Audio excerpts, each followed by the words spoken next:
নমস্কার, বলছি কৃষ্ণনগর থেকে। কেন বলছি তার পরিপ্রেক্ষিতটা অবশ্যই রাজ্যের আসন্ন নির্বাচন, কিন্তু এখানে আমি ঠিক যাদের নিয়ে বসেছি তাদের সঙ্গে ভোটের কে জিতবে কে হারবে, কার কত শতাংশ ভোট, কার কী সম্ভাবনা, কার কী হেরে যাবে, এর মধ্যে আমি ঢুকছি না। আমার একটা উদ্দেশ্য হলো ভোটকে উপলক্ষ করে অনেক দিন তো আমি বাড়ির মধ্যে বসে বসে কার্যত বলতে পারেন শিরা উপশিরা গজিয়ে গেছে আমার হাড়ের ভিতর। একটু বেরিয়েছি বাংলার মুখ দেখতে, আর যদি বাংলার মুখ দেখতেই হয় তাহলে কৃষ্ণনগর থেকেই শুরু করা ভালো বলে আমি উচিত মনে করেছি, একেবারেই ব্যক্তিগত অনুষঙ্গে। কেননা আমার জন্ম হয়েছিল এই শহরে, জন্মের পরে 6টা বছর আমি এখানে কাটিয়েছি।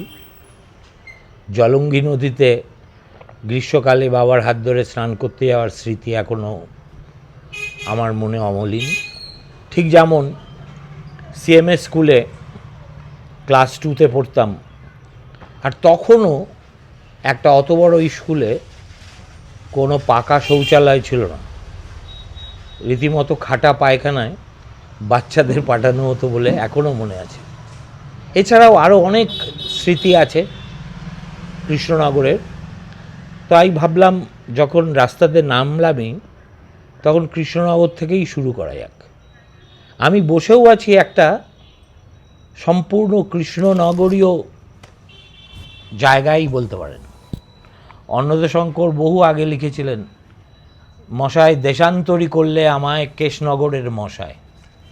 আমি দেখলাম অন্নদাবাবু কবে ইতিহাস হয়ে গেছেন, মশারা কিন্তু বহাল তবিয়তে এখনও যেমন থাকা তেমনি আছে। আমার পিছনে কিছু দেখা যাচ্ছে না, অন্ধকার। যদি আলো থাকতো তাও দেখতে পেতেন না, কেননা সেখানে একটি রাজবাড়ি বলে ব্যাপার ছিল, একদা খুবই ঐতিহ্যমণ্ডিত। এবং আমার পিছনে আরও একটা দিঘি আছে যাকে রাজদিঘি বলে, এবং অনেকে বলে থাকেন অঞ্জনা নদীর সঙ্গে সম্পৃক্ত। কিন্তু এই আবহে আর আপনারা যাতায়াতের পথে অনেক হর্নের আওয়াজও শুনবেন, আমাদের কথাবার্তাও শুনবেন। সব মিলিয়ে বলতে পারেন একটা কৃষ্ণনগর সুলভ আবহাওয়া তৈরি করে কৃষ্ণ নাগরিকদের সঙ্গে এই সুযোগে একটু আড্ডা দিতেই আমি এসেছি। আমার বাঁ দিক থেকে পরিচয় করানো শুরু করি। এটা কিন্তু বেশ একটা eclectic mix of citizens from this city. আমার বাঁ পাশে যিনি আছেন তিনি জ্যোতির্ময় পাল, সবে রিটায়ার করেছেন রাজ্য সরকারের চাকরি থেকে এবং নবপর্যায় আন্দোলনের একজন উল্লেখযোগ্য নেতা। তার পাশে আছেন ডক্টর সেনগুপ্ত, ডক্টর জানা। তিনি তার একই অঙ্গে অনেক রূপ। তিনি বসে আছেন, আর কিছুক্ষণ পরেই তাকে চলে যেতে হবে, কেননা একটি শিশুর অ্যাপেন্ডিক্স এমন একটা অবস্থায় রয়েছে যা তার শল্য চিকিৎসার জন্য অপেক্ষমান সেই বাচ্চাটা। কিন্তু তিনি গল্প লেখেন, আনন্দবাজারে নিয়মিত লেখেন, তারপরে দেশ পত্রিকায় লিখেছেন। এগুলো আমি কেন বলছি, কেননা আমিও একদা ওখানে কাজ করতাম তো। আর তাছাড়া আমি জানি না এখনও বাংলা বাজারে দেশ আনন্দবাজারের গল্প থাকলে লেখক যাতে ওঠে কিনা, সেটা আমি এখনও বলতে পারবো না, কারণ আমার কাছে ব্যাপারটা বিতর্কিত হয়ে গেছে। তার পাশে আছে মৌটুলি, এর নামটাও খুবই সুন্দর এবং মনে হয় যেন যে একটা ঘূর্ণির কাছাকাছি নাম, মৌটুলি। এখন মৌটুলি দুটো পরিচয়। একটা পরিচয় তিনি শিল্পী, কেননা তিনি একটা অনলাইন ব্যবসা করেন, অনলাইন বুটিক। আরেকটা ভূমিকায় তিনি পদাতিক, মানে এপিডিআরের সক্রিয় সদস্য। আমি ওকে একটু আগে জিজ্ঞেস করছিলাম বিটুইন দ্য টু অবতার্স কোনটা বেশি পছন্দের। মৌটুলি বললেন অবশ্যই এপিডিআর। আর আমার পাশে আমার বন্ধু সৌরভ ভট্টাচার্য, এখানে বসে আছেন খুব শান্তভাবে, কিন্তু আপনারা যদি কৃষ্ণনগর আদালতে যান দেখবেন যত ফৌজদারি মামলার আসামি সব ওর পিছনে পিছনে দৌড়চ্ছে কীভাবে নিষ্কৃতি পাওয়া যায় তার জন্য। আর তার পাশে যিনি বসে আছেন তিনি এখন বাংলার ভিআইপি হয়ে গেছেন, not for the right reasons, কিন্তু তার নাম হচ্ছে আমির চাঁদ। আমার ধারণা এইটুকু বললেই আজকের বাঙালিকে আর কিছু বলার দরকার নেই। একজন অসীম সাহসী বিজ্ঞান মনস্ক মানুষ, যিনি বুক চিতিয়ে লড়েছেন, অকারণে 4 দিন সপরিবার জেল খেটেছেন, বাড়িতে ফিরে গেছেন এবং প্রাত্যহিক ধমক এবং মাথা নামিয়ে দেওয়ার হুমকির মধ্যে বাস করছেন। উনি যে একটা পানামা টুপি পরে এসেছেন সেটা কিন্তু নতি শিকারের কোনো স্মারক নয়, সেটা এমনি আমার ধারণা ওনার অন্য কিছু হয়েছে বোধহয়। আর তার পাশে সবশেষে এই যে আমরা যেখানে বসে আছি একটা ক্যাফেতে, রুফটপ ক্যাফে বলতে পারেন, এটা তার নাম হচ্ছে ডক্টর অমিতাভ সেনগুপ্ত। মনস্তত্ত্ব নিয়ে গবেষণা করেছেন, কতটা চর্চা করেন জানি না, তবে অধ্যাপনা করেন অবশ্যই, লেখালেখি তো করেন। এবং কোনোভাবে একদা আমার একদিন পত্রিকার সঙ্গেও তার অল্প কিছুদিনের আলাপ হয়েছিল। তো আমি ডক্টর জানাকে দিয়ে শুরু করি, কারণ ওনাকে সবার আগে ছাড়তে হবে বলে।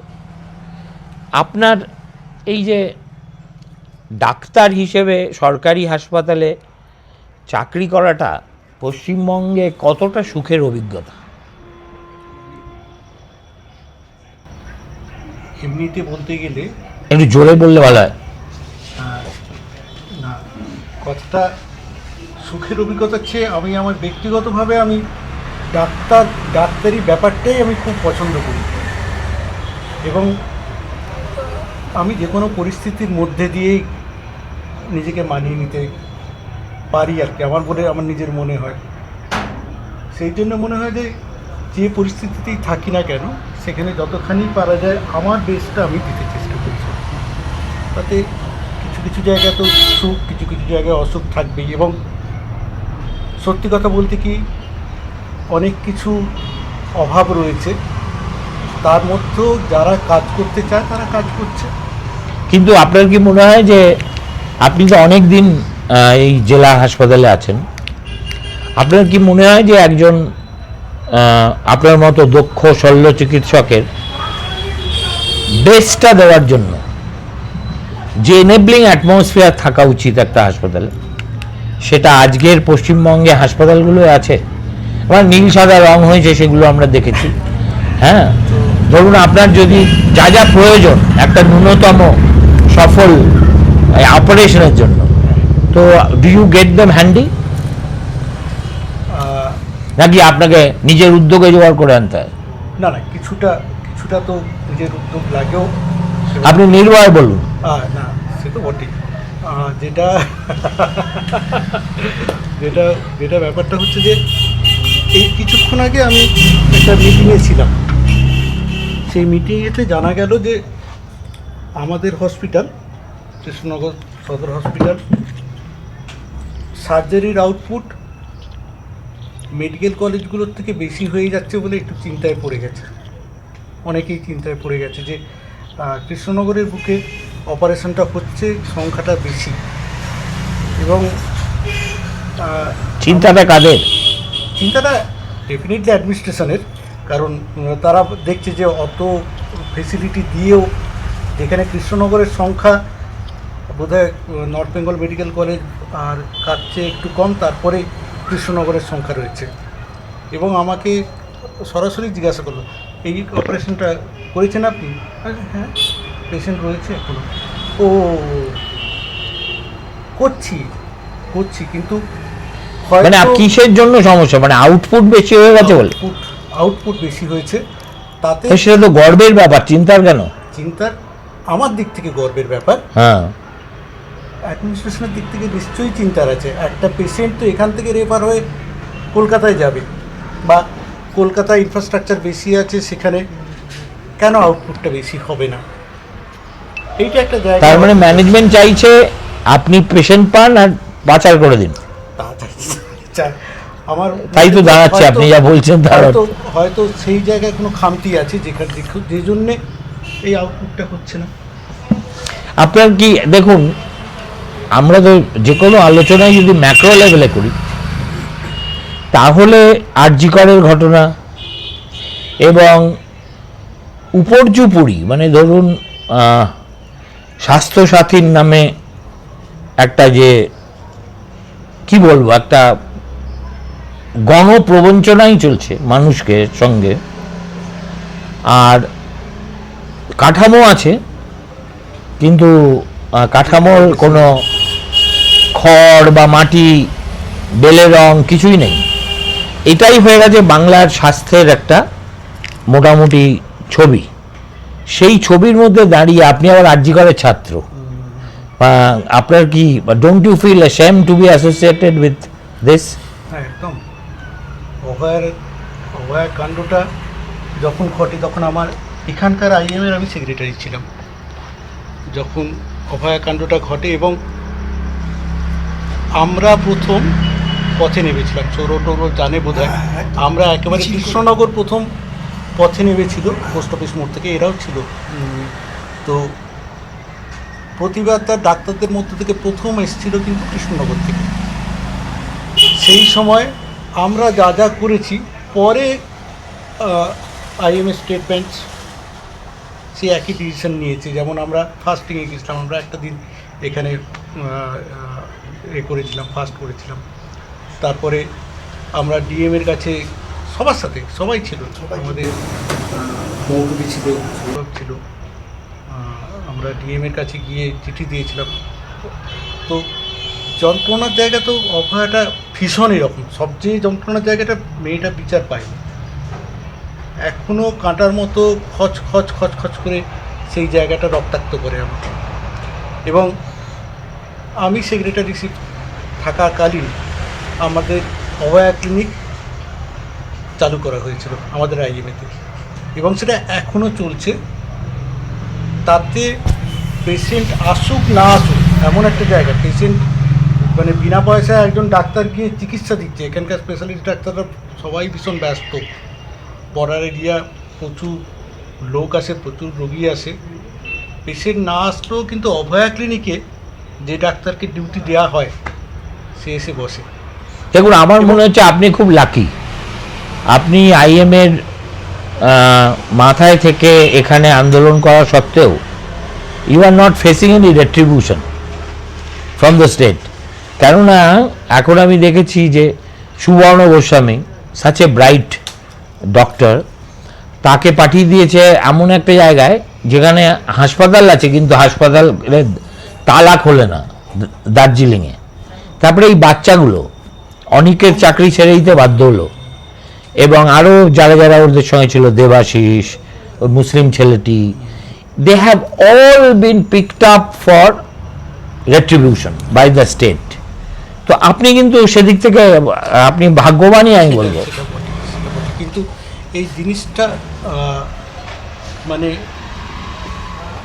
আমার সমাজের কাছেও প্রশ্নটা থাকবে আপনার থ্রু দিয়ে, যে এখনও কি আন্দোলনটা আমরা কি আবার মাথা তুলে দাঁড়িয়ে সেই চোখে চোখ রেখে বলতে পারবো না যে বিচারটা কেন পাচ্ছি না বা বিচারটা কেন ভুল হচ্ছে? যাই হোক, এই সুযোগে আমি আত্মপ্রচার করতে চাই না। আজকেই রাত্রি 9টায় আমি এই অভয়ার মৃত্যু রহস্য উন্মোচন শীর্ষক একটা 3টে সিরিজ করছি, এবং আপনারা অবাক হয়ে যাবেন। The real investigation has been done by 2 ISI professor. তাদের আমি জোগাড় করে ডেকে বসিয়ে, and they are throwing light on aspects যেগুলো অস্বীকার করার কোনো উপায় নেই, কোনো এসকেপের জায়গা নেই। কিন্তু মুশকিল হচ্ছে কি, ফাইনালি এই ধরনের একটা মানে ক্রিমিনাল কেস, যেটা সৌরভ বেটার বলতে পারবে, এটা তো একটা রাশিবিজ্ঞানীর কাজ নয়, ডাক্তারেরও কাজ নয়। এটা এসেনশিয়ালি শেষ পর্যন্ত গিয়ে একটা মানে পুলিশের কাজ, এভিডেন্স কালেক্ট করা।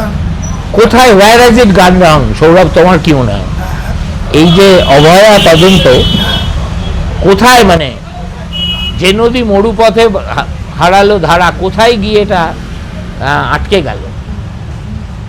অ্যাকচুয়ালি ঘটনাটা তো ঘটেছে, হ্যাঁ, ঘটনা যেখানে ঘটেছে তার এভিডেন্স আমরা যে কোনো ফৌজদারি মামলা করতে গিয়ে দেখি, যত নিখুঁতভাবেই যত ক্রাইম করা হোক না কেন, সে যে কোনো ধরনের ক্রাইম, তার সূত্র কিন্তু থেকে যায়। এক্ষেত্রেও এভিডেন্স কিন্তু যথেষ্টই ছিল। আমরা খবরের কাগজ পড়ে বিভিন্ন মতামতের মানুষজন তাদেরকে নিয়ে আমরা তাদেরগুলোকে যদি এক কাট্টা করে আমরা যদি আমাদের ভাবনার সাথে মেলাই, তাতে দেখা যায় যে প্রচুর এভিডেন্স ছিল, কিন্তু কোনো এক অদৃশ্য কারণে বা কারুর ভেস্টেড ইন্টারেস্ট হ্যাম্পার্ড হবে, এই কারণে আমি কারোর নাম করতে চাই না, সেটা সবাই যারা শিক্ষিত সমাজ সবাই সব বোঝে। সেক্ষেত্রে এই জায়গাটাকে প্রথম দিন থেকে এটাকে বাইপাস করে যাওয়ার চেষ্টা হবে। এবং অদ্ভুতভাবে সিবিআই যখন এই কেসটা নিয়ে ড্যামেজ কেসটাকে আরও ড্যামেজ করে দিল, আরও ড্যামেজ করে দিল। এই জায়গাটাতে আমার কিরকম অদ্ভুত লেগেছে। আমরা ভেবেছিলাম যে এবার বিচার পাবো।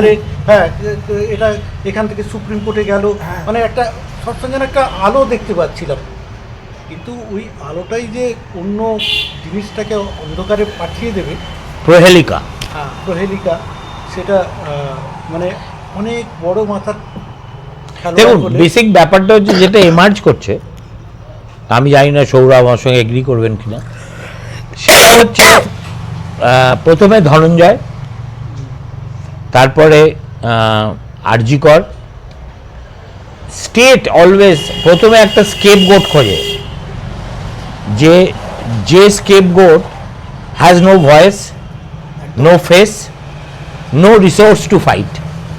কেমন ভাগবতী যখন সুপ্রিম কোর্টের চিফ জাস্টিস ছিলেন, PN ভাগবতী, তিনি একবার বলেছিলেন একটা সেমিনারে যে তিনি কিন্তু এই ফাঁসি দেওয়ার বিরুদ্ধে ছিলেন, ওয়ান রেয়ার ইন্ডিয়ান, এবং বলেছিলেন যে আপনারা যদি if you go through the statistics, তাহলে দেখবেন ভারতবর্ষে যাদেরকে ফাঁসি কাটে ঝোলানো হয় তাদের মধ্যে 98% হচ্ছে হতদরিদ্র। বড় লোকের ফাঁসি হচ্ছে এরকম 5টা উদাহরণ আপনারা দেখাতে পারবেন না। সুতরাং এর মধ্যে একটা আমি দেখেছি, there is a method in the madness in every such crime. প্রথমে বলা হবে এই লোকটাই হচ্ছে অপরাধী, ওই সেই রবি ঠাকুরের মতো, মানে চুরি হয়ে গেছে রাজকোষে, চোর চাই, যে করেই হোক চোর চাই, হোক না সে যে কোনো লোক, তাকে ধরো, তারপরে তাকে সেটাকে র্যাটিফাই করো থ্রু দ্য সিস্টেম। অ্যান্ড এখানে সবচাইতে unfortunately judiciary is the worst culprit. আমার কথা হচ্ছে যে জাজমেন্টটা শিয়ালদা কোর্ট দিয়েছে, সেটা যদি তোমরা ভালো করে পড়ে রাখো তাহলে দেখবে the court itself is admitting যে এত এত এত এত লুফোলস রয়ে গেছে। কোর্টের ভাষাতে পুলিশকে একদম কাপড় খুলে দিচ্ছে, একদম। কিন্তু he is not saying the stop this investigation, because this investigation doesn't make any sense. সেও কিন্তু শেষ পর্যন্ত গিয়ে পুলিশ বলেছে ওই হোমগার্ডটাই বা কি civic volunteer, he is the culprit, উনিও বলছেন হি ইজ ওকে। এইটা কেন হয়? জুডিশিয়ারি কেন আরেকটু গভীরভাবে, আর সুপ্রিম কোর্টের কথা তো বাদই দিচ্ছি, হ্যাঁ, ভারতবর্ষের সুপ্রিম কোর্ট চন্দ্রচূড় এই কেসটাকে first Abhaya was murdered, then the case was murdered by the chief of the supreme court. আমি জানি তোমার পক্ষে একটু ডেলিকেট গ্রাউন্ডে ফেলে দিচ্ছি তোমার। আমি একটা জিনিস বলি, সেটা হচ্ছে আমরা ভেবেছিলাম অভয়ার তদন্ত হবে, উনি নিয়ে চলে গেলেন হাসপাতাল সংস্কারে, কেমন কোথায় কোন ব্যাপার আছে, কোথায় নিরাপত্তা আছে কি নেই। তারপরে দেখা গেল একটা দুটো সিসিটিভি পর্যন্ত নতুন আজকের ডেট পর্যন্ত আরজি করে বসেনি। যেটা বসেছে সেটা হচ্ছে এই কিছু মশায় উত্তপ্ত CISF এর লোক, এর বাইরে কিন্তু কিচ্ছু হয়নি। যাই হোক, হ্যাঁ বলো। বিষয়টা হচ্ছে আপনি দেখবেন, আপনি আমার থেকে এই বিষয়ে সার্বিক বিষয়ে আমার থেকে অনেক বেশি খোঁজ রাখেন। সেটা হচ্ছে আপনি পরপর যে দুর্নীতিগুলো বলেন একের পর এক, এই শিক্ষা থেকে শুরু করে, স্বাস্থ্য থেকে শুরু করে, খাদ্য থেকে শুরু করে, কয়লা গরু যা যা ঘটে গেছে, ইডি সিবিআই খুব একদম প্রথমে যে ঝাঁপিয়ে পড়ছে, ঝাঁপিয়ে পড়ে ধরছে, এই ধরপাকড়, এই টাকা উদ্ধার, এই হচ্ছে ওই হচ্ছে, তারপর একটা সময় পর তারা বেরিয়ে পড়ছে, সেখানে আটকে যাচ্ছে, আবার একটা নির্বাচন আসলে একটু হুটোপাটা শুরু হচ্ছে। এটা তো টোটাল সিস্টেমের ফল্ট। আপনি বলেন এই দিল্লিতে যে স্কলার ছেলেটিকে একটা নাবালক ছেলে অ্যাক্সিডেন্ট করে মেরে দিল, 17 বছরের ছেলের হাতে গাড়ির চাবি দিয়ে দিয়েছে, তাহলে কেন তার বাবা ভুগবে না? এটা তো আমাদের বিচার, মানে আমাদের আইনের ফাঁক দিয়ে বেরিয়ে যাচ্ছে, সে কেন হবে না? সেক্ষেত্রে কি হতে পারে মানে নাবালক ছেলের হাতে চাবি তুলে দেওয়া কি বাবার পক্ষে অপরাধ? তো বড় মানে বড় কোনো ধারা তো নেই, হ্যাঁ সেই এভাবে নেই তো। কিন্তু আমার সন্তান, আমি নাবালক হিসেবে তার বিচার ব্যবস্থার অ্যাডভান্টেজটা নিচ্ছি, তাহলে তার সাফারিংসটা তো তার প্যারেন্টসদের বা তার গার্জেনদের ভোগা উচিত, কিন্তু সেই জায়গাটা নেই। আর আমাদের আরেকজন বসে আছেন আমাদের হাতে গরম জুডিশিয়ারির একদম জুডিশিয়াস ডিসিশন, এটাও আমাকে একটু বোঝা দরকার যে police goes and tells the court যে he has to be kept on remand, বা একে অ্যারেস্ট করতে হবে এবং করে সোজা জেলে পাচার করে দাও। On what ground? On what ground? আমি মানে এটা তো কখনো আমি দেখিনি, যেটা তো আমি একটা ফ্রেম করে দিলাম জাজ, জুরি অ্যান্ড এক্সিকিউশনার ইজ দ্য সেম। কি মনে হলো, অভিজ্ঞতাটা কিরকম? অভিজ্ঞতাটা আগের থেকেই সিদ্ধান্ত নিয়ে রেখেছেন আইসি যে আমি একে না আর কি বলবো কারোদের পিছনে পাঠাবো, কি করেছে কি প্রমাণ আছে এসব কোনো ব্যাপার নেই, আমি পাঠাবো। এবং সেটা দেখে যে বিচারপতি তিনিও আর কি সেই একই কথা, সেই কি বলবো আইসির কথাতেই, যে উনি যেহেতু লিখেছেন গড়াদের পিছনে, অথবা আমি গড়াদের পিছনে, তাহলে 30 সেকেন্ডও সময় লাগেনি এই অর্ডারটা দিতে। যে কি লিখেছে ওটা বানানটা কি, বা ভুল লিখলো কি লিখলো বা কে, সেটা আবার জানতে হবে। যে না ব্যক্তিটা কে তাও দেখবো, সেটাও দেখেনি আর কি বিচারপতি, যে না 30 সেকেন্ডও লাগেনি সময়। তার মানে আপনি বলতে চাইছেন যে এটা একটা ফুললি প্রিপ্ল্যান্ড প্রিস্ক্রিপ্টেড একটা প্রহসন? হ্যাঁ, এটা একদম একদম সে ব্যাপারে আপনার কোনো সন্দেহ নেই? না, কারণ হচ্ছে আমাকে যখন 8টার দিকে তুলে নিয়ে যায়, নিয়ে যাওয়ার পরে আমাকে টেবিলের ডিউটির ওখানে চেয়ারে বসিয়ে দেয়। আমার ফ্যামিলি সব সহকারে চেয়ারে বসেছিল। তারপরে টেবিল ডিউটি যারা আসছেন তারা বলছে যে আপনি ভালো করেছেন, বা আদার্স যে পুলিশ কর্মী যারা আছেন তারা বলছেন ভালো করেছেন, ভালো কাজ করেছেন, আপনাকে ছেড়ে দেওয়া হবে। ওখানে যে একটু ঝামেলা হচ্ছে তার জন্য নিয়ে এসছে, সেফটির জন্য। তো হতে পারে, কোনো ব্যাপার নেই। ঠিক রাত 1টার সময় তখন পুলিশ কর্মীদের মধ্যেই শুনলাম যে আমাকে মানে পরিচালন করবে বা কেস দিচ্ছে ইত্যাদি। তো তারাই বললো যে কি জানি না আইসি সাহেব কি বুঝলেন, এটা তো ঠিক না, তাদের মুখ থেকে শুনলাম। তো আমি যেখানে বসেছিলাম, যে টেবিল ডিউটির ওখান থেকে 1 মিনিট মনে হয় লাগবে হচ্ছে আইসি সাহেবের যে চেম্বার, সেখান থেকে হয় আমাকে ডাকতেন ওনার চেম্বারে, বা উনি আসতেন টেবিল ডিউটির এখানে। এটা তো কেউ বাধা দিত না। তো একবার জিজ্ঞাসা যে করতে হবে যে আপনি বিষয়টা কি, বা আপনাকে এই ধারা দিয়ে আপনাকে আর কি কালকে কোর্টে চালান দেওয়া হবে, আপনি এই কাজ করেছেন এই জন্য, কোনো কিছু না। এমনকি অন্যান্য যে পুলিশ কর্মীরা তারা কি হতবাক, কি জানি আপনি তো ভালো কাজ করেছেন, 2টো অন্ধ মানুষের দৃষ্টি ফিরিয়ে দিয়েছেন, আপনার মৃত মায়ের কন্যা দিয়ে, তাতে আইসি সাহেব কি বুঝলেন তাই না। তো এই যে আমি ভিতর থেকে যেটা অনুভব করলাম, তো তারপরে যথারীতি আমাকে তো গাড়োদের পিছনে পাঠালেন। তো ওইখানে আপনাকে নয় পাঠালেন, আমার কিন্তু আপনার পরিবারকে কেন? সব হচ্ছে ওই দুর্নীতির সঙ্গে, ওই ওদের যে দিয়েছে যে পাচার কেসের সঙ্গে যুক্ত। পাচার? কি পাচার করেছেন? ওই মায়ের কিডনি চুরি করে বিক্রি করে দিয়েছি 1 ও। কোটি টাকায়। 1 কোটি টাকায় মাত্র? ও এই সমস্ত আরো অনেক রয়েছে। তো একটা জিনিস সব থেকে আশ্চর্য হয়ে গেলাম যে আমাদের জেসিতে পাঠিয়েছে, জেলে গেলাম, যাওয়ার পরে ওরা তো টিভিতে তার আগে খবরটা দেখেছে। তো তারা নিজেদের যে কর্মের জন্য ওরা ঢুকেছে সে ঠিক আছে, কিন্তু তারা নিজেদের কর্ম ভুলে আমাদেরকে নিয়ে ওরা ব্যস্ত যে আপনারা ভালো কাজ করেছে, দুটো অন্ধ মানুষের দৃষ্টি ফিরিয়ে দিয়েছে। তাহলে দেখেন তারা তো কোনো না কোনো একটা অপরাধের জন্য ওখানে গিয়েছে, বা ভুল হোক বা ঠিক হোক, যা দেখলাম তাতে। কারা বলছে? অন্য আসামিরা? হ্যাঁ, এমনকি সেটা কি জেলের ভিতরে না গলদে? জেলের ভিতরে, এবং জেলের অন্যান্য যে কর্মী যারা আছেন তারা পর্যন্ত সম্ভবত কি বলেন আইসি এই ধরনের কি করে কেস দেয়, কি করে কেস দেয়, আর বিচারপতি কিভাবে এর মানে সিদ্ধান্ত দেয় আপনাদের? এ তো আমাদের মাথায় ঢুকছে না।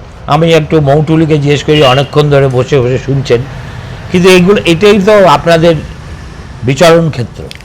এই যে চতুর্দিকে যা চলছে সেটা একটা মানবাধিকার সংগঠন, and that to like APDR, এবং একটা জেলা শহরে আপনারা কিভাবে কাজ করেন, কী ধরনের অসুবিধের সম্মুখীন হন, যদি একটু মানে আমার শ্রোতাদের বলেন, কেননা এটা অনেকেই জানে না। আমরা এপিডিআর কলকাতা জানি, কিন্তু এপিডিআর কৃষ্ণনগর কি করে, এপিডিআর জেলায় কি হয়, সেটা অতটা কেউ জানে না। আপনাকে যখন পেলামই তখন সেটা একটু জেনে নিন। দেখুন, এপিডিআর বলতে গেলে আপনি কিছুক্ষণ আগে একটা কথা বললেন যে এপিডিআর সিজনাল এপিডেমিক হিসেবে। আরে না না, ওটাই মানে আমি এটা একটা ঘটনা যে যখন দুটো ধারা আছে, একটা হচ্ছে একটা ঘটনা ঘটলো, যেমন আমিরদার ঘটনাটা আমিরদা মনে করি মানে শুধু পুলিশের ভিকটিম নয়, আমিরদা জুডিশিয়ারিরও ভিকটিম। যেভাবে জুডিশিয়ারি মানে কোনো, আপনি শুনলেন ওনার কাছ থেকে যে ওনার কাছ থেকে কোনো কথা শোনা হলো না, ওনার বিরুদ্ধে কি অভিযোগ উনি জানলেন না, ওনার সাজা হয়ে গেল। এই যে প্রহসনটা চলছে, এর চাইতে বড় প্রহসন মানে একটা জুডিশিয়ারিকে একটা ফার্স্ট পিলার হিসেবে প্র্যাকটিস করা হচ্ছে। তো সেইটা মানে এই রকম যখন কোনো ঘটনা ঘটে তখন আমাদের কাজটা হচ্ছে যে ভিকটিমের পাশে দাঁড়ানো এবং তার এগেনস্টে যে বঞ্চনাটার শিকার হয়েছেন তিনি, সেই বঞ্চনাটা দূর করে তার পাশে যাতে আমরা তার অধিকারটাকে প্রতিষ্ঠা করতে পারি। আমিরদার ঘটনার ক্ষেত্রেও আমরা ছিলাম যখন, আমাদের দুটো দিক ছিল। একটা হচ্ছে এই একটা ঘটনার তো একটা বিশ্লেষণ বা ব্যাখ্যা আমাদের রাইটসের অ্যাঙ্গেল থেকে আমরা করি। আমিরদার ঘটনাটাকে আমরা এইভাবে ব্যাখ্যা করেছিলাম যে যেহেতু আমিরদা একটি মুসলিম পরিবার, তার পরিবার মুসলিম পরিবার হয়েও তাদের যে ধর্মীয় প্রোটোকল রয়েছে সেগুলোর বাইরে গিয়ে মুক্তমনার যে সংস্কৃতি তার প্র্যাকটিস করছেন, এটা একদিকে ইসলামিক ফান্ডামেন্টালিজমের এগেনস্টে যাচ্ছে। ফলত সেই একটা ফোর্স আমিরদার উপর আক্রমণ করেছে। দ্বিতীয় কথা হচ্ছে এই পুলিশ প্রশাসন এবং জুডিশিয়ারি তার যে ভূমিকা আমরা দেখলাম, এই ঘটনাটা যেহেতু হাতে গরম ঘটনা রয়েছে, সেখানেও আমরা দেখলাম কি যে তারাও কিন্তু মানে কি বলবো, এই মৌলবাদী ফোর্সকে কোনো না কোনোভাবে সাপোর্ট করছেন। আমরা এটা জানি সাপোর্ট করছে না, ভয় পাচ্ছে ভোটের ভয়ে। হ্যাঁ, ভয় পাচ্ছে। ভয় মানে দেখুন এর উত্থানটা কোথায়, একদিকে যেমন হিন্দু মৌলবাদ যখন বাড়বে স্বাভাবিকভাবে ইসলামিক মৌলবাদও বাড়বে, এইটা আমরা জানি, এটা আমাদের ইতিহাসেও আমরা দেখেছি। আমিরদার ঘটনাটাকে আমরা এইভাবেই দেখেছি। আমিরদার পাশে দাঁড়ানোর দুটো কারণ ছিল। একটা হচ্ছে একজন নাগরিক যে এরকম একটা কাজ করছে, সেই কাজকে তাকে স্টিগমাটাইজ করা, স্টেট তাকে স্টিগমাটাইজ করছে, এইটার বিরোধিতা করা দরকার। কারণ আজকে আমিরদা হয়েছে, কালকে আরেকজন হবে। এটা হচ্ছে একটা ঘটনার পরিপ্রেক্ষিতে আমাদের দাঁড়ানো। এর মধ্যে যে বিষয়টা আছে, আপনি একটা কথা প্রসঙ্গে বললেন যে ইসলামিক ফান্ডামেন্টালের যে বিরোধী, ইসলামিক ফান্ডামেন্টাল যে বিষয়টা, যে মূল বিষয় যেটা কোরআন বা ধর্মীয় যে গ্রন্থে, সেখানে কিন্তু কোথাও কিন্তু লেখা নেই যে এটা নিষিদ্ধ। তারা কিন্তু এমনি প্রচলিত কথায় চলে যাচ্ছে, কিন্তু বাস্তবে কোথাও দেখাতে পারবে না। এরা পড়তে তো জানে না, মেন হচ্ছে এরা পড়তে জানে। পড়তে জানে কি, মুখস্থ বলে দেবে। যদি একটা মানে কোরআনের যে ওই প্রায় 400 বা 500 পৃষ্ঠা যে আছে, ওরা ঝড়ের গতিতে পৃষ্ঠা উল্টাবে আর পড়ে দেবে। কিন্তু আপনি যদি বলেন যে হট করে মাঝে বলেন যে এই একটা লাইনে ব্যাখ্যা পারবে। একটা লাইনে ব্যাখ্যা করেন, ওই বলতে শেষ, আর কিছু হবে না। ওই লাইনটা যে কি আছে সেটা বলতে পারবে না, কিন্তু ওই 400-500 পৃষ্ঠা ওরা ঝড়ের গতিতে পেজটা তুলবে আর বলে দেবে, পুরো লাইন বাই লাইন বলে দেবে। কিন্তু যদি বলেন এই লাইনটা ব্যাখ্যাটা বলেন, আর নেই। এই যে ওরা পড়তে পারে, ব্যাখ্যা দিতে পারে না, হ্যাঁ। এইটা কোথায় ওদের মস্তিষ্ক তৈরি হয় এভাবে? হ্যাঁ, এইটাই হচ্ছে কি বলবো, আগের বাংলায় এটা ছিল না। না, এই এই এই বিষয়গুলোই তো হচ্ছে যেমন ধরেন আর যাই আমার যেমন গ্রামের এখানে একমাত্র যদি বলেন মাধ্যমিক পাস আমি, বিএ পাসও আমি, এমএ পাসও আমি, চাকরিজীবীও আমি। এবং এমনকি হচ্ছে যদি বাইরের কোনো অফিস আদালতে কোনো লিখিত দিতে বা কোনো কিছুর জন্য একমাত্র আমি। হ্যাঁ, এখন ওরা দিচ্ছে কি হয়তো যে যেমন সৌরভ দাকে কি বললো, এটা 500 টাকা দাম আমি দিচ্ছি, লিখে দাম তো এটা, সৌরভ দা বললো ঠিক আছে লিখে দিচ্ছি।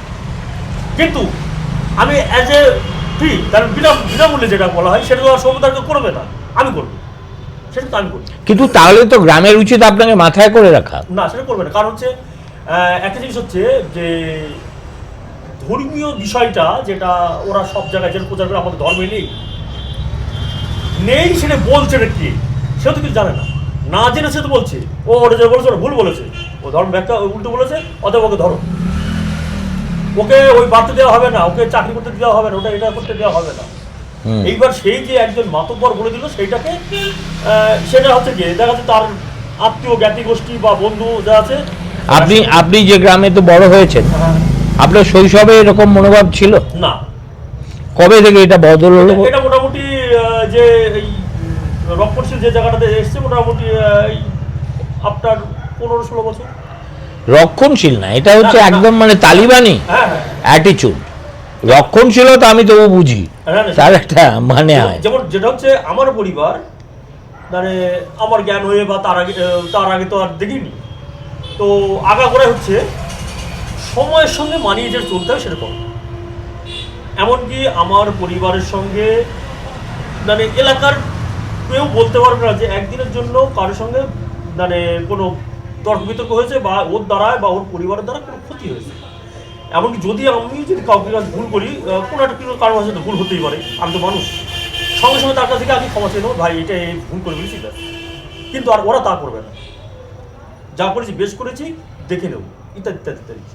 এই করাটার কারণটা কি? ধরুন এই যে করছে তার কারণটা হচ্ছে যে তাদের মধ্যে একটা অন্ধত্বের প্র্যাকটিস চলছে, অন্ধভাবে তারা ধর্মকেও অন্ধভাবে প্র্যাকটিস করছেন। তো এইটাই হচ্ছে আপনার উপর আক্রমণেরও একটা কারণ। এবং আপনি এবং মানে আপনার উদাহরণটা আমি দিলাম যে আপনি এবং আপনার পরিবার এই যে অন্ধত্বের, ধর্মীয় অন্ধত্বের যে প্র্যাকটিস, যেখান থেকে আপনার ধর্মীয় রাজনীতিও যার উৎস হতে পারে, হ্যাঁ, মানে এই প্র্যাকটিসটাকেই রাজনীতি ব্যবহার করে এবং ধর্মীয় রাজনীতিতে ব্যবহার হয় এই অন্ধত্বটা। তো মানে আমি যেটা বলতে চাইছিলাম যে এই আমিরদার মতো ঘটনাগুলোর ক্ষেত্রে আমরা প্রতিক্রিয়া দেখাই এবং তার পাশে দাঁড়িয়ে তার জাস্টিস, শেষ করিনি একটু, জাস্টিসটার পক্ষে দাঁড়াই। কিন্তু আমরা কাজ করতে গিয়ে জেলা স্তরে একদম গ্রাসরুট লেভেলে কাজ করতে গিয়ে যেটা দেখছি যে এই রকম ঘটনা ছাড়াও আমাদের প্রতিদিনকার জীবনে অধিকার লঙ্ঘনের ঘটনা প্রতি মুহূর্তে হচ্ছে। আপনি মানে কোথায় নেই, ধরুন আপনি কলেজে, আপনি হসপিটালে, ডাক্তারবাবু আছেন উনি জানেন, মানে হসপিটালে এমন ঘটনা হচ্ছে যে আমাদের সিওমেটের সাথে মানে এভরি ফোর্টনাইট বসতে হচ্ছে। কোথাও বলুন স্টাফেদের মাইনা পাচ্ছে না, স্টাফেদেরকে কাজ করানো হচ্ছে, এটা হচ্ছে তাদের লাইফ অ্যান্ড লাইভলিহুডের যে রাইটসটা প্রতি মুহূর্তে ভায়োলেটেড হচ্ছে। কি বলুন মিউনিসিপ্যালিটির ক্ষেত্রে আজকে 300 জনকে ছাঁটাইয়ের একটা ডিসকন্টিনিউ করার চিঠি ধরিয়ে দেওয়া হলো, 300টা পরিবার কি করে বাঁচবে? কোনো দায় নিল না। আমাদের এমপি সাংবাদিক সম্মেলন করে বললেন ওরা এমনি এসেছিল এমনিই চলে যাবে। মানে মানুষের জীবন, তার লাইফ অ্যান্ড লাইভলিহুডের কোষেরটাকে ওটা এমনি এসেছিল, স্রোতে এসেছিল, স্রোতে চলে যাবে, এত দায়হীনতার সাথে দেখা, এটা তো আমাদের প্রতিদিনকার কাজে পরিণত হয়েছে। হসপিটাল ইস্যুতে আমরা বলতে নেই যে মানে নিশ্চয়ই ডক্টর জানা জানবেন যে আমরা যে কটা ইস্যু, যে কটা ঘটনা আমাদের কাছে আসে, আমরা দেখছি আমাদের প্রতিদিনই একটা মানে আমাদের শাখার মধ্যে একটা টিম লাগবে শুধুমাত্র হসপিটাল নিয়ে কাজ করার জন্য। সম্প্রতি একটা আপনারা জেনে থাকবেন, এটা খবরও হয়েছে অনেক, যে একটি প্রেগনেন্ট মা, তিনি ডেলিভারির দিন জানতে পারছেন তার প্রেগনেন্সিটাই ভুল ছিল, তার বাচ্চা নেই। আফটার ডেলিভারি তিনি জানছেন তার বাচ্চা নেই। এখন দুটো প্রশ্ন আছে, এই যে বাচ্চা না থাকা, ডক্টর যেটা বলছেন যে সিউডো প্রেগনেন্সি ছিল, তাহলে 10 মাস উনি হসপিটালে ট্রিটমেন্ট করালেন এবং 4 থেকে 5 জন ডাক্তারবাবু ওনাকে দেখলেন, লাস্টের 3 মাস মানে 1 মাসে 7 বার 8 বার 10 বার করে তিনি হসপিটালে গেলেন, তার হসপিটালের প্রেসক্রিপশন আছে। ডাক্তাররা বলছেন প্রেসক্রিপশনগুলো ভুয়ো। রেডিওলজিস্ট বলছেন যে আমার একটা রিপোর্ট ঠিক, বাকিগুলো জাল করেছে। কে জাল করেছেন? আচ্ছা আপনি বলুন তো, যে পূর্বস্থলী বা নবদ্বীপ থেকে একজন আসছেন হসপিটালে, কারা যান? সত্যি কথা, যাদের চিকিৎসাটা কেনার ক্ষমতা নেই, মানে নিজের প্রসব নিজেই উনি নিজে জাল প্রমাণ করছেন, তার আর খেতে কোনো কাজ নেই।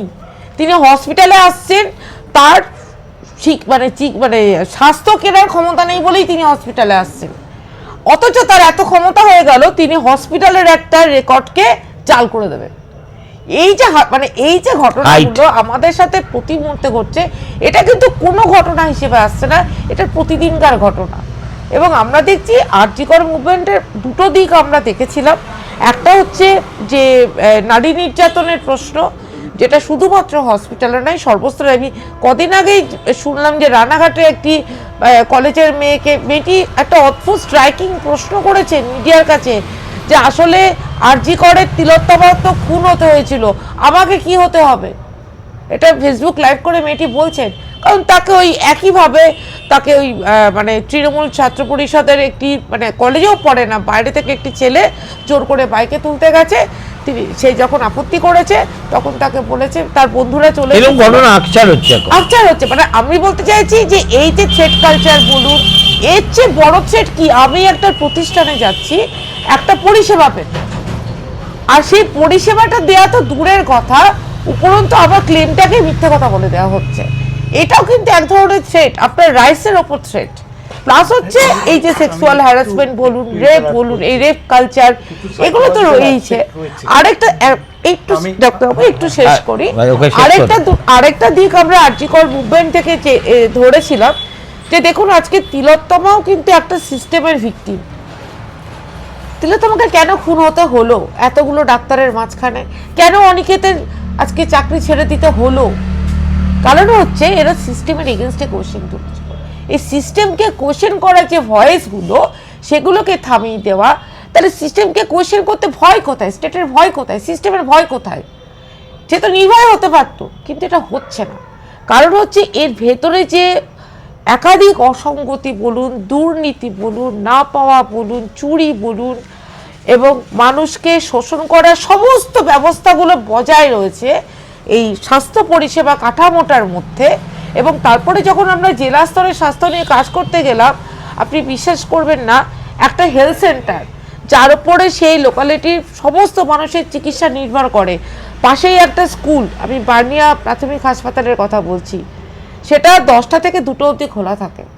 আমরা গেলাম সেখানকার মানুষ, আমাদেরকে মানুষের কাছে পৌঁছতে হচ্ছে না। আমরা যখন প্রোগ্রাম করছি ওখানে, যে ওটা 24 ঘন্টা খোলার দাবি জানাচ্ছি, এবং মানুষ বলছে একসময় ওখানে ডেলিভারি পর্যন্ত হতো, ছোটোখাটো সার্জারি অবধি হতো, আর এখন ওই ভর্তিটাই বন্ধ হয়ে গেছে, কোনো অ্যাডমিশন হয় না, সকাল 10টা থেকে 2টো অবধি। আমরা যখন ডক্টরের সাথে মিট করছি, উনি বলছেন দেখুন আমার বিল্ডিং আছে, আপনি যে কথাটা কিছুক্ষণ আগে বললেন, কাঠামো আছে, খড়মাটি নেই। এক্স্যাক্টলি এই কথাটাই উনি বলেছিলেন, যে আমার নতুন বিল্ডিং হয়ে যাবে আমি যদি দাবি তুলি, কিন্তু বিল্ডিং দিয়ে আমি করবো কি? আমার নার্স নেই, আমার স্টাফ নেই, আমার কাছে পেশেন্ট আসছে, আমি জানি যে জ্বর হলে আমাকে 3 দিনের ওষুধ দিতে হবে, কিন্তু আমি এটাও জানি যে আমার কাছে একবেলার ওষুধ আছে, আমাকে বাধ্য হয়ে একবেলার ওষুধই দিতে হচ্ছে। এই জিনিসপত্র নিয়ে আমি কাজ করতে নেমেছি। তো এই যে পরিস্থিতি, যে স্বাস্থ্য কাঠামোর একদম ভঙ্গুর অবস্থা, আরজিকরের ঘটনা সেটাকে সামনে এনেছে, এবং সেটা নিয়ে আমরা স্বাস্থ্য পরিষেবা নিয়ে একাধিক লাগাতারভাবে কাজ করে চলেছি, এখনো চলছে। এখনো আমাদের কাছে এই দুটো এরকম একটা শহরে কিরকম মানুষের রেসপন্স পাওয়া যায়? খুবই ভালো, ভালো, একদমই ভালো। কারণ ধরুন আমরা যখন এই স্টাফেদের মাইনা 5 মাস 9 মাস 10 দিনের মাইনা নেই, তারা কাজ করে যাচ্ছে, তারা কন্ট্রাক্টর আর হসপিটাল সুপার, এই দুটো মাথার ওপর তাদের মানে জীবন জীবিকাটা দুলছে কেন? তাদের শ্রমের দাম নেই। এটা শুধু কৃষ্ণনগরের ব্যাপার না, মালদাতেও একই সব ঘটনা। জায়গাতেই একই। আমি বলতে চাই সর্বত্র ঠিকাদারদের দিয়ে দেওয়া হয়েছে। মানে আমি বলতে চাই এটা সিস্টেমের ফল্ট, এটা সিস্টেমেটিক ফল্ট। কি বলুন নার্চিকর, কি বলুন আমিরদের ঘটনা, এটা মানে এটাকে আমি আলাদা করতে পারছি না, কোনো একটা আলাদা বিচ্ছিন্ন ঘটনা হিসেবে দেখতে পাচ্ছি না। এটা একটা সিস্টেমেটিক না, এটা এর মধ্যে আমি আবার ফিরে আসবো, কিন্তু জ্যোতির্ময় বাবু আছেন, উনি অনেকক্ষণ ধরে পেশেন্টলি শুনছেন কিন্তু পার্টিসিপেট করতে পারছেন না। সেটা হচ্ছে যেদিকেই তাকাবেন, নীরেন্দ্রনাথ চক্রবর্তীর একটা কবিতার লাইন ছিল, কোন দিকে ফিরাবে বিমল চক্ষু, কেমন? মানে আর কোনো দিক নেই যেখানে আপনি তাকিয়ে এই বাংলায় একটু স্বস্তি বোধ করতে পারেন, কেমন? আমরা যে বাংলায় বড় হয়েছি, যে বাংলায় এর চেয়ে অনেক অশান্ত বাংলা দেখেছি, নকশালবাড়ি দেখেছি, সিপিএম দেখেছি, আমি আবার যেহেতু ঝাড়গ্রামের ওখানে বড় হয়েছি, গোপীবল্লভপুর ডেবরা দেখেছি, সন্তোষ রানা দেখেছি, আমার বন্ধুর বাবাকে কাকাকে তাদের কিছু নয়, 6 একর জমি ছিল বলে গলা নামিয়ে 33 টুকরো করে নকশাল এরকম বোড়ায় মুড়ে ফেলে দিয়ে এসছে। আমার শৈশবে সেই স্মৃতি এখনও আমায় দুঃস্বপ্নে হন্ট করে। But still there was a conscience of Bengal left. We as Bengalis were far more conscientious than what we are today. এটা আমি মনস্তাত্ত্বিকের কাছে পড়ে যাব। আপনাকে জিজ্ঞেস করছি, এই যে একটা সো কল্ড এপিক ব্যাটল আপনাদের সরকারি কর্মচারীদের সঙ্গে রাজ্য সরকারের হচ্ছে, এবং এই লেভেলের defiance, supreme court on the dotted line বলে দিয়েছে immediately you have to pay. Kalyan Bandyopadhyay বলছে ইমিডিয়েটলি মানে কি? ইমিডিয়েটলি মানে তো কালকেই দেওয়া নয়। এখন আমি একটা রসিকতা করে বলেছি যে কল্যাণ তো শ্রীরামপুরে থাকে, শ্রীরামপুরের মিশনারিদের কাছ থেকে আমরা শিক্ষা শিখেছি, উইলিয়াম কেরির বংশধরও, সুতরাং ও ইমিডিয়েট শব্দটা ওর মতো করে ব্যাখ্যা করছে। কিন্তু আমরা সেটা বুঝি, সেটা হচ্ছে ইমিডিয়েট মিনস ইমিডিয়েট, দিচ্ছে না, এতদিন চলে গেল। এই আমি কিছুদিন আগে ভাস্কর ঘোষকে ইন্টারভিউ করছিলাম। এখন এই ধরনের বিজার স্টেট অফ অ্যাফেয়ার্স আমি কখনো দেখিনি। আপনারা মার খেয়েছেন সিটু থেকে বার হয়ে গিয়ে, ঠিক আছে, আপনাদের নব পর্যায়ের নেতাকে কি মারা হয়েছিল আমাদের চোখের সামনে এখনো ভাসে, যেভাবে রাইটার্স থেকে টানতে টানতে। হ্যাঁ, আমরা সে সবই তো দেখেছি।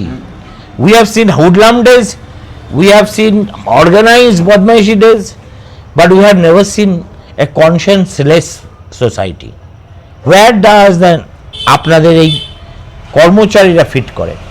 3 লাখ থেকে 70,000-এ নেমে গেছে কর্মচারীর সংখ্যা, ঠিকা প্রথা ওখানেও চালু হয়ে গেছে।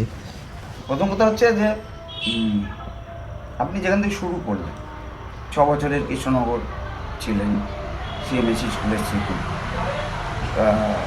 জলঙ্গি তো প্রায় ড্রেনে পরিণত হয়েছে, সেটা নিয়ে এরপরে আলোচনা করব। ড্রেনের পরে আলোচনা করব। এটা একই সঙ্গে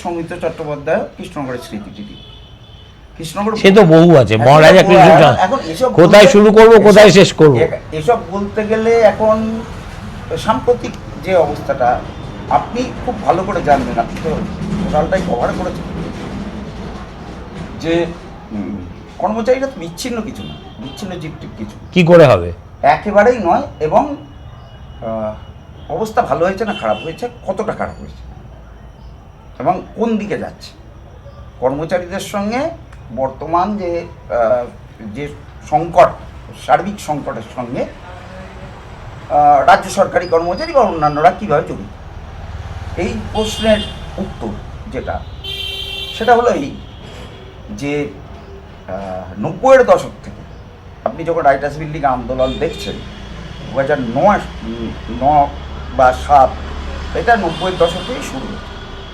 সরকারি দপ্তরে লোক নেওয়া বন্ধের পরিসংখ্যান, আমি ট্রেড ইউনিয়ন লাইফ থেকে তথ্য দিয়ে বেশি লাভ নেই, বলে যেতে পারি যে লোক নিয়োগ বন্ধ হয়ে গেছে, মানে কর্মচারী নিয়োগ বন্ধ হয়ে গেছে।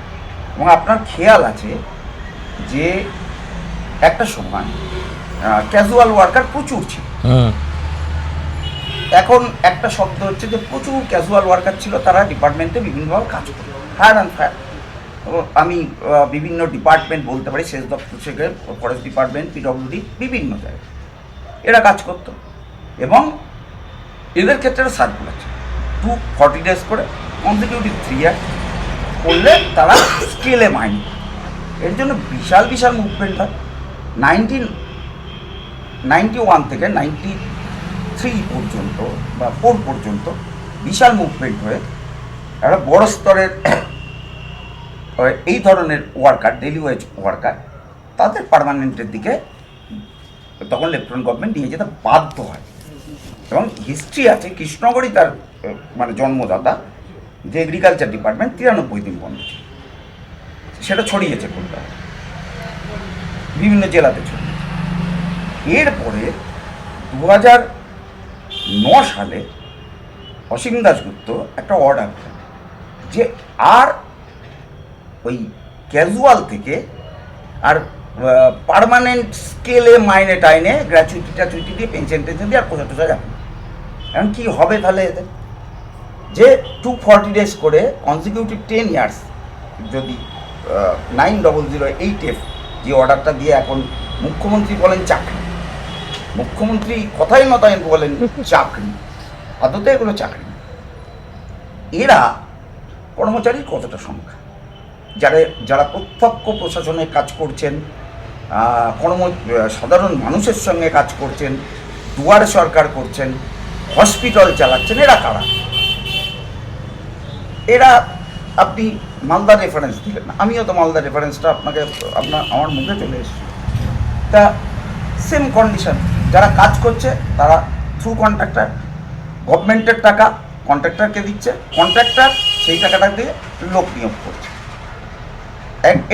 তারপরেও তাদের বেতন দিচ্ছে, তার উপর বেতন দিচ্ছে না, ইপিএফ কাটছে না। এটা একটা সিন্ডিকেট, এই মাঝে একটা সিন্ডিকেটের জন্ম হলো। এবার তারা মাইনে পাচ্ছে না, ওই যেটা বললো মাইনে টাইনে পাচ্ছে না। এই কর্মচারীর সংখ্যা কম। আমি কালেক্টরেটে যদি collectorate, SDO office, BDO office, BLLR office, যেখানে জনগণ দৈনন্দিন ফেস করছে, প্যান্ট জামা পরে আসছে, জামার সঙ্গে প্যান্ট ইন করে আসছে, হয়তো মোটরসাইকেলটা নিয়েও কাজ করতে আসছে, তার বেতন কত? 15,000, 20,000। 9008F অর্ডারে দেখা গেল তাদের দিল স্ট্যাটাস কি? কন্ট্রাকচুয়াল স্ট্যাটাসের আরও 2-3টে অর্ডার বেরিয়ে 60 years পর্যন্ত বললো ঠিক আছে বাবা, তবু তোমায় সরতে টরতে হবে না, 60 বছর তুমি থাকবে, কিন্তু মরে গেলে বা তুমি রিটায়ার করলে ওই 5 লাখ টাকা তোমায় দেবে। গভর্নমেন্ট পরিষ্কার বুঝে যাচ্ছে যে এর বাইরে সে যাবে না। আপনাকে পেনশন দিয়ে, আপনার নিরাপত্তা দিয়ে, গ্র্যাচুইটি দিয়ে, ইনক্রিমেন্ট দিয়ে কর্মচারী পোষাবে না। উল্টো একটা ভাষ্যও আছে, ও পোষাবে না, কর্মচারী নেই। ডাক্তারবাবু বলতে পারবেন এই মুহূর্তে জেলা হসপিটালে কন্ট্রাকচুয়াল ডাক্তার করে, কন্ট্রাকচুয়াল স্টাফ করে, ডাটা এন্ট্রি অপারেটর, যারা এই যে দুনিয়ার কাজ করে বেড়াচ্ছে ডাটা এন্ট্রি, যা কেন্দ্রীয় সরকার থেকে রাজ্য সরকার সবাই বলছে, হ্যাঁ, ওই আধুনিকীকরণ ইত্যাদি ইত্যাদি, এই ডাটা এন্ট্রির কাজটা কারা করে? কন্ট্রাকচুয়াল। তারা ডাটা এন্ট্রির কাজটা করছে, এফিসিয়েন্ট ওয়ার্কার, বিটেক করা ছিল, কন্ট্রাকচুয়াল ওয়ার্কার, ও টাকা মাইনে পায় সর্বোচ্চ 25,000। বিটেক তো এইখানে বেকার ভাতায় দাঁড়াচ্ছে, আপনি কন্ট্রাক্টে রাস্তাঘাটে বিটেক ছেড়ে দিন, এইবার করছে 25,000 টাকা বেতন।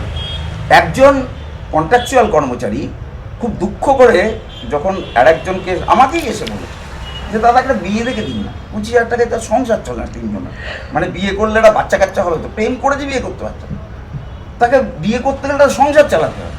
তখন সে বলছে আর একটা কন্ট্রাকচুয়াল মেয়েকে যদি দেখে দিতে পারেন তাহলে 25-50,000 টাকায় সংসারটা চলবে। অসহায়তা, এখন বলছে 1.5 আর 1.5 অসহায়তা কোথায়? এবার সাধারণ মানুষ চাকরি বলতে কি বোঝে? মারা গেল আগুনে পুড়ে, মদ খেয়ে মরে গেল, তাকে কি আপনি পাবলিককে অফার করছে চাকরি দিলাম, সরকারি চাকরি দিলাম, চাকরিটা কি কন্ট্রাকচুয়াল। রেগুলার একটাকে যদি আপনি দেখাতে পারেন রেগুলার দিয়েছে, আপনিও জানেন ভালো করে দিচ্ছেন। ফলে এই যে বিষয়টা রয়েছে, এটা যে পরিমাণে বেকারত্ব, যে পরিমাণে অসহায়ত্ব, সেই পরিমাণে সেই অসহায়ত্বটাকে পুঁজি করে যত কম মজুরিতে খাটিয়ে না, আর উল্টো যে এটা কিন্তু আপনার শুধু সরকারি কর্মচারীদের ক্ষেত্রে না। লেবার কোড সেটাকেই মানে আমি যে পেশায় আছি, আমরা যখন চাকরি শুরু করেছিলাম, আমার চাকরি was protected by an act of parliament. আমাদের একটা 5 বছর অন্তর অন্তর একটা ওয়েজ বোর্ড হতো, সেই ওয়েজ বোর্ড একটা আমাদের কি মাইনে হবে সেই কাগজের সার্কুলেশন, এই নানা রকম প্যারামিটার ছিল। তাহলে এই হঠাৎ 90-এর দশকে আনন্দবাজার পত্রিকায় আমার কাছে চিঠি এলো যে whether I would like to opt for contract. আমি মানে কি, তো বুঝতেই পারছি না। তখন আমাকে ডেকে বলল যে শোনো, তুমি যদি if you opt for contract তাহলে তোমার রেমুনারেশন এখানে পৌঁছে যাবে, আর তুমি যদি if you choose to stay there তাহলে সেটা, আমি তখন কি করব, আমি তো আমার টাকা চাই, আবার অ্যাট দ্য সেম টাইম অত আমি একটু বেপরোয়া টাইপ, আমার চাকরি থাকলো গেল, ওই পরোয়াই করি না। তো আমি সোজা অভিজ্ঞর কাছে গেলাম, কেন হি ইজ মাই বস। আমি বললাম, এটা কি আপনি আমাকে ফাঁদে ফেলছেন না আমাকে উপকার করছেন? You have to come clean. ঠিক আছে, যদি ফাঁদে ফেলেন বলুন, আমি নেব না, আর যদি উপকার করছেন বলুন তাহলে নেব। বলে তুমি কী করে ভাবছো যে আমি তোমাকে আনন্দবাজার থেকে তাড়িয়ে দেবো? বললাম, তাহলে আমার একটা time bound indispensability is what you are exploiting. এটা কি তাই? বলছি হ্যাঁ, এটা তাই, কিন্তু তুমি আর চেঁচামেচি করো না বাইরে গিয়ে, কেননা তখন তো সিটু ফিটু অনেক ব্যাপার না আমাদের, মানে খবরের কাগজ ইন্ডাস্ট্রিতেও সিটু ওয়াজ এ ভেরি ইম্পর্টেন্ট ফোর্স, যাদের সঙ্গে আমাদের 54 দিন স্ট্রাইক করে দিয়েছিল, ওয়াইল্ড ক্যাট স্ট্রাইক। আমরা রাস্তায় ছিলাম, আনন্দবাজার বন্ধ ছিল ফর 54 ডেজ। অফিসে গিয়ে দেখি এত বড় বড় নবতাল ঝুলছে, আর সামনে সব বসে আছে লাল শালু পরে, কাউকে চিনতে পারি না, কেউ আমাদের অফিসের লোক নয়। বলছে আজ থেকে বন্ধ, আর যারা প্রতিবাদ করছে কেলাচ্ছে। কি মার মেরেছে, কাকে ছেড়েছে তুমি বলো? জ্যোতিদাও বলছে, জ্যোতিদারও একই ঘটনা ঘটেছিল। বিষয় হচ্ছে যে ধরুন, সুতরাং আমার আর স্থায়ী চাকরি নেই না তাই এই কথা বলে সরকারি কর্মীরা আর পার পাবে না, স্থায়ী চাকরির কারণ নেই। এইবার ধরুন এই যে গিগ লেবার কোড তো সেটাকেই কোথাও নেই, এমনকি ও যে বসে রয়েছে ও আরো ব্যাখ্যাকে আপনাকে বলবে যে শিক্ষাক্ষেত্রে কতটা কন্ট্রাকচুয়াল প্রফেসরদের কি অবস্থা, আপনি জানেনও সেটা, ও তার শিকার। এইবার প্রসঙ্গ হচ্ছে যে আপনি একটা কথা যেটা আমাকে প্রতি মুহূর্তে জ্বালাচ্ছে, মানে সচেতন মানুষ হিসাবে প্রতি মুহূর্তে জ্বালাচ্ছে, আচ্ছা সমস্যা তো এত রয়েছে, বলে যেতে পারি হুড়ুর করে। ওই মৌতুলি যা বললো, ও যে ফেস হলো, পরের দিন থানার সামনে অবরোধ হলো, রাস্তা ঘেরাও হলো, কৃষ্ণনগরের পাবলিক তো ছিল, তারা মুখ খুললো, লড়াই করলো। এই যে প্রতিদিন ঘটনাগুলো ঘটছে, মানুষের কত রোজ তো নামতে পারে না, রোজ মানুষের পক্ষে সম্ভব না। সে জীবন জীবিকায় যে যুবকেরা আগে আপনি ভাবতেন, আপনি যে যুবকদের কথা বলেছেন, এখন তো তার সকাল 9টায় যাচ্ছে, রাত্রি 9টায় যে ঘরে ঢুকছে, সে কতটা ভাবতে পারে? তার এত কাজে ইনসিকিউরিটি যে সরকারি কর্মচারীদের ক্ষেত্রে আপনাকে ডিএর প্রশ্ন আপনি বললেন, আমরা ব্যাপক ওই আপনি যেটা বললেন যারা ডিএ কেসটা করেছে, ভাস্কর ঘোষ তো কেসে পার্টিও হয়নি, ও তো একটা লয়াররা করেছিল, কেসে পার্টি যারা হয়েছিল আপনি তার নাম জানেন, আমরা তাদের কাছে গিয়েছিলাম, এত মোটা সমস্ত জেরক্স কাগজ এনে আমরা তোমরা ইয়ে করো, বলো শুনি, টোটালটা বললো, কবে পাবো ইত্যাদি ইত্যাদি বললো। আলটিমেটলি এটা খুব বোঝা যায় যে প্রশাসনকে স্তব্ধ করে দেওয়ার ক্ষমতা একটা সময় আমাদের ছিল, তো এটা আপনি রাইটার্সে দেখেছেন, আজও আছে। হ্যাঁ আজও আছে। এই প্রশ্নটা একটু মানে আরেকটা নেগেটিভ দিক আছে যে পড়ে দেখেছি, ধরুন এর আগে ধর্মঘট যদি কোনো কর্মচারী সংগঠন ধর্মঘট কল দেয়, ধরুন ডিএর দাবিতে আমি ধর্মঘট ডাকলাম, কিন্তু একটা কালেক্টরেটে 100 জন যদি 400 জন কাজ করে, 40 জন হচ্ছে রেগুলার এমপ্লয়ি ডিএর আওতায়, বাকি তো ডিএর আওতায় নেই, অধিকাংশ ছবিটা এরকম। তাহলে সে কেন ডিএর দাবিতে অফিসে ধর্মঘট করবে বলুন তো? সে এটা বলতে পারে যে আমি সমকাজে সমবেতন দাও, আমার মজুরিটা ঠিক মতো দাও। এইখানেও অদ্ভুত একটা ভয়ভীতি আছে, এবং পশ্চিমবঙ্গের হিস্টোরিক্যাল একটা জায়গা আছে, আপনি দেখেছেন। হ্যাঁ, প্রোটেস্ট করলে আমার চলে যাবে। একটা সময় আমরা এটা বলতাম, আপনি দেখেছেন। এখন তো আপনি জানেন যে কালকে যদি গভর্নমেন্ট চেঞ্জ হয়, হুড়ুর করে মানুষ সেদিকেই ছুটে। এটা একটা ঝোঁক। এই ঝোঁক কেন এসছে সেটা তার বিবরণও আপনি না সেসব আছে। এই হচ্ছে বিষয়। দেখুন, আমার এই গোটা আলোচনাটার তো কোনো একটা সূচিমুখ নেই, না, কিন্তু যে সূচিমুখটা আমি তৈরি করার চেষ্টা করছি সেটা হচ্ছে একটা এইবার মনস্তাত্ত্বিকের কাছে যাব। সেটা হচ্ছে যে একটা সমাজ, দেখো একটা ব্যক্তির ডিএনএতে পরিবর্তন হলেও হতে পারে, এখন সায়েন্স যা বলছে যে ডিএনএ ক্যান মিউটেট, বাট কোনো জাতির ডিএনএ মিউটেট করেছে এটা আজ পর্যন্ত বিজ্ঞানে প্রমাণিতও নয়, হবেও না। তার কারণ Bengalis have remain Bengalis but outside Bengal. ঠিক আছে, this is my simple observation. যে আগে আমরা যখন লেখাপড়া শিখতাম, এই কৃষ্ণনগর কলেজের স্কুলে আমার বন্ধু ছিল মামা Gautam Chattopadhyay. he retired as one of India's finest scientists from ভাবা থেকে বা ইয়ে থেকে, আমি জানি না, আমাদের বাড়ির উল্টো দিকেই ছিল ওদের বাড়ি। আমি এই কৃষ্ণনগর কলেজের স্কুলের গৌতম, তো মামা বলতাম আমরা, আমাকে মেরে ফাটিয়ে দিয়েছিল, এখনও যাই রয়েছে আমাকে।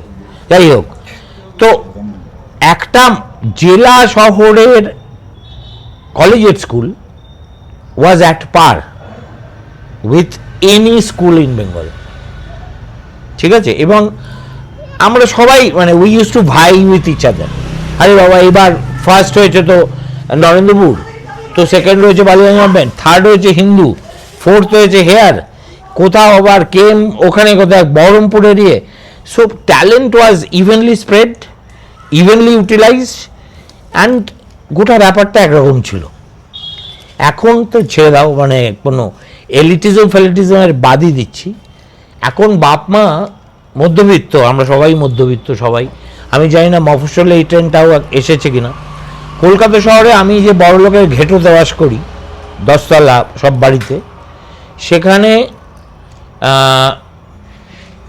প্রায় 50% নন রেসিডেন্ট বেঙ্গলিজ, যারা বাড়িটা রেখেছে শুধু তালা চাবি দিয়ে, আর বাবা মা বেঁচে থাকলে 2 বছরে 3 বছরে একবার আসে দেখা করতে, আর একটা বাচ্চা ছেলে মেয়ে নেই। অ্যাডোলেসেন্ট চিলড্রেন বলতে যাদের বুঝি 16, 17, 18, 19, 20, তুমি খুঁজে পাবে না। সল্টলেক যে অংশগুলো বাঙালিরা এখনও আছে, তুমি যাও, the whole society has turned into an extended old age home. এটা কি মফস্বলেও পেনিট্রেট করেছে? তোমরাও কি এখন বাচ্চা জন্ম হওয়ার আগেই মানে প্ল্যান করে ফেলছো যে ক্লাস 12 পাস করলে কোথায় পড়াতে পাঠাবে? অ্যাকচুয়ালি ওরমভাবে নয়, মফস্বলের কালচারে এখনো সেই মাটির গন্ধটা আছে।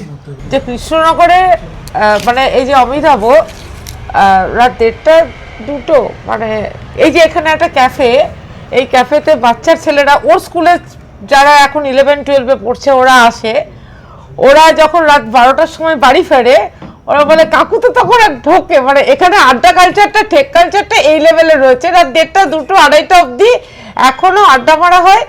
এখনো কেউ অসুস্থ হলে আড্ডার বন্ধুরা, সাংগঠনিক বন্ধুরা, পাড়ার লোকেরা গিয়ে, কিছু কিছু জোন আছে, পকেট জোন, যেখানে আবার ভদ্রলোকেরা যেতে পারবে না।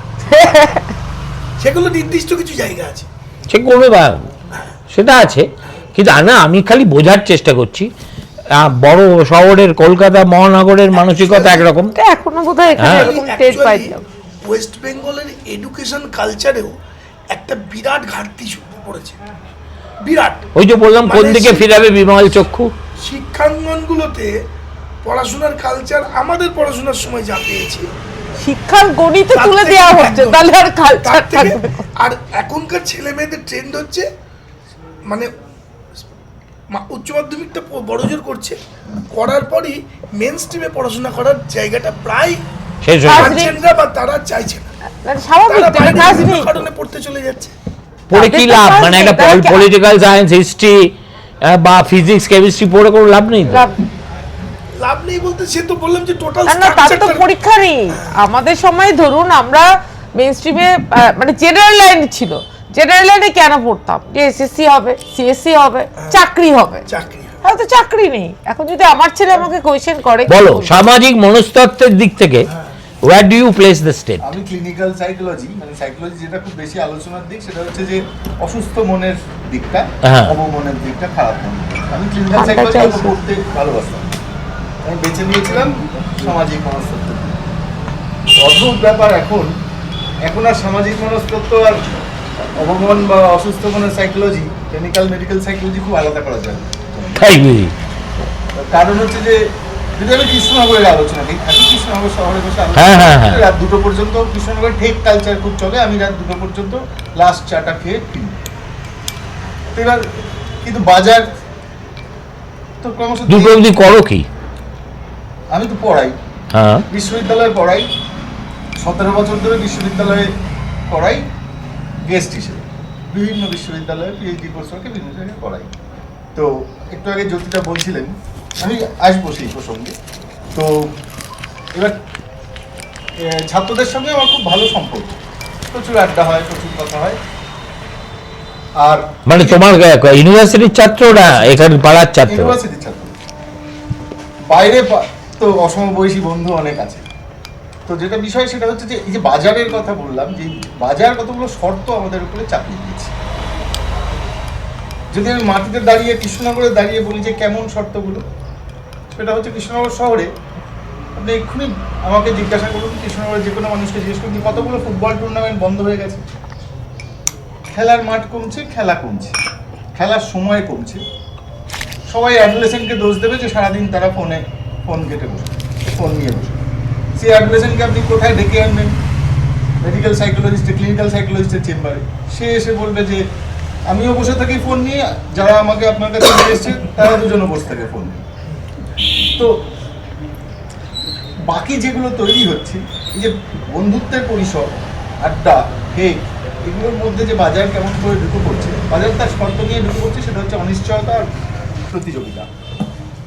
এক্ষুনি যাদের কথা হচ্ছিল হসপিটালের স্টাফ, আমিও একজন মানবাধিকার কর্মী হিসেবে কাজ করেছি, সঙ্গে কাজ করি। একজন আংশিক সময়ের কর্মী, মিউনিসিপ্যালিটির হোক, প্রত্যেকের মধ্যে, অথবা আমার মতো একজন বিশ্ববিদ্যালয়ের আংশিক সময়ের অধ্যাপক, এরা প্রত্যেকে একটা জায়গায় দাঁড়িয়ে আছি, সেটা হচ্ছে অনিশ্চয়তা, অসম্ভব অনিশ্চয়তা। প্রত্যেক দিন অনিশ্চয়তা বাড়ছে। বড় শহর থেকে মফস্বলের মধ্যে সেই অনিশ্চয়তা ঢুকে পড়ছে। এই শহরের লোক একসময় চাকরি করতে যেতে চাইবে, আড্ডার সময় কমে যাবে বলে। তো বদলে যাচ্ছে সময়টা। এই অনিশ্চয়তার শর্তে এই যে আমরা বদলে যাচ্ছি, এটার কি স্টেটের কোনো ভূমিকা নেই? কি আছে? সাইকোলজি যদি বলি, তাহলে সাইকোলজির অন্য আরেকটা খুব আলোচনার দিক, যেই জন্য আমি বললাম যে ক্লিনিক্যাল সাইকোলজি কী করে সোশ্যাল সাইকোলজির কাছাকাছি চলে এসেছি, সেটা পলিটিক্যাল সাইকোলজির জায়গা থেকে। পলিটিক্যাল সাইকোলজির একটা, এই যে আপনি কনসায়েন্সের কথা বলছিলেন, আসলে কনসায়েন্স তখনই থাকবে যখন স্টেট কনসেন্ট মেকিংয়ে ফেল করবে। স্টেট প্রত্যেক দিন যেটা করছে সেটা হচ্ছে যে consent making, they are manufacturing concept. Manufacturing consent. প্রত্যেক দিন এক ধরনের অনুমোদন তৈরি করে ফেলছে যে এটাই তো হবে।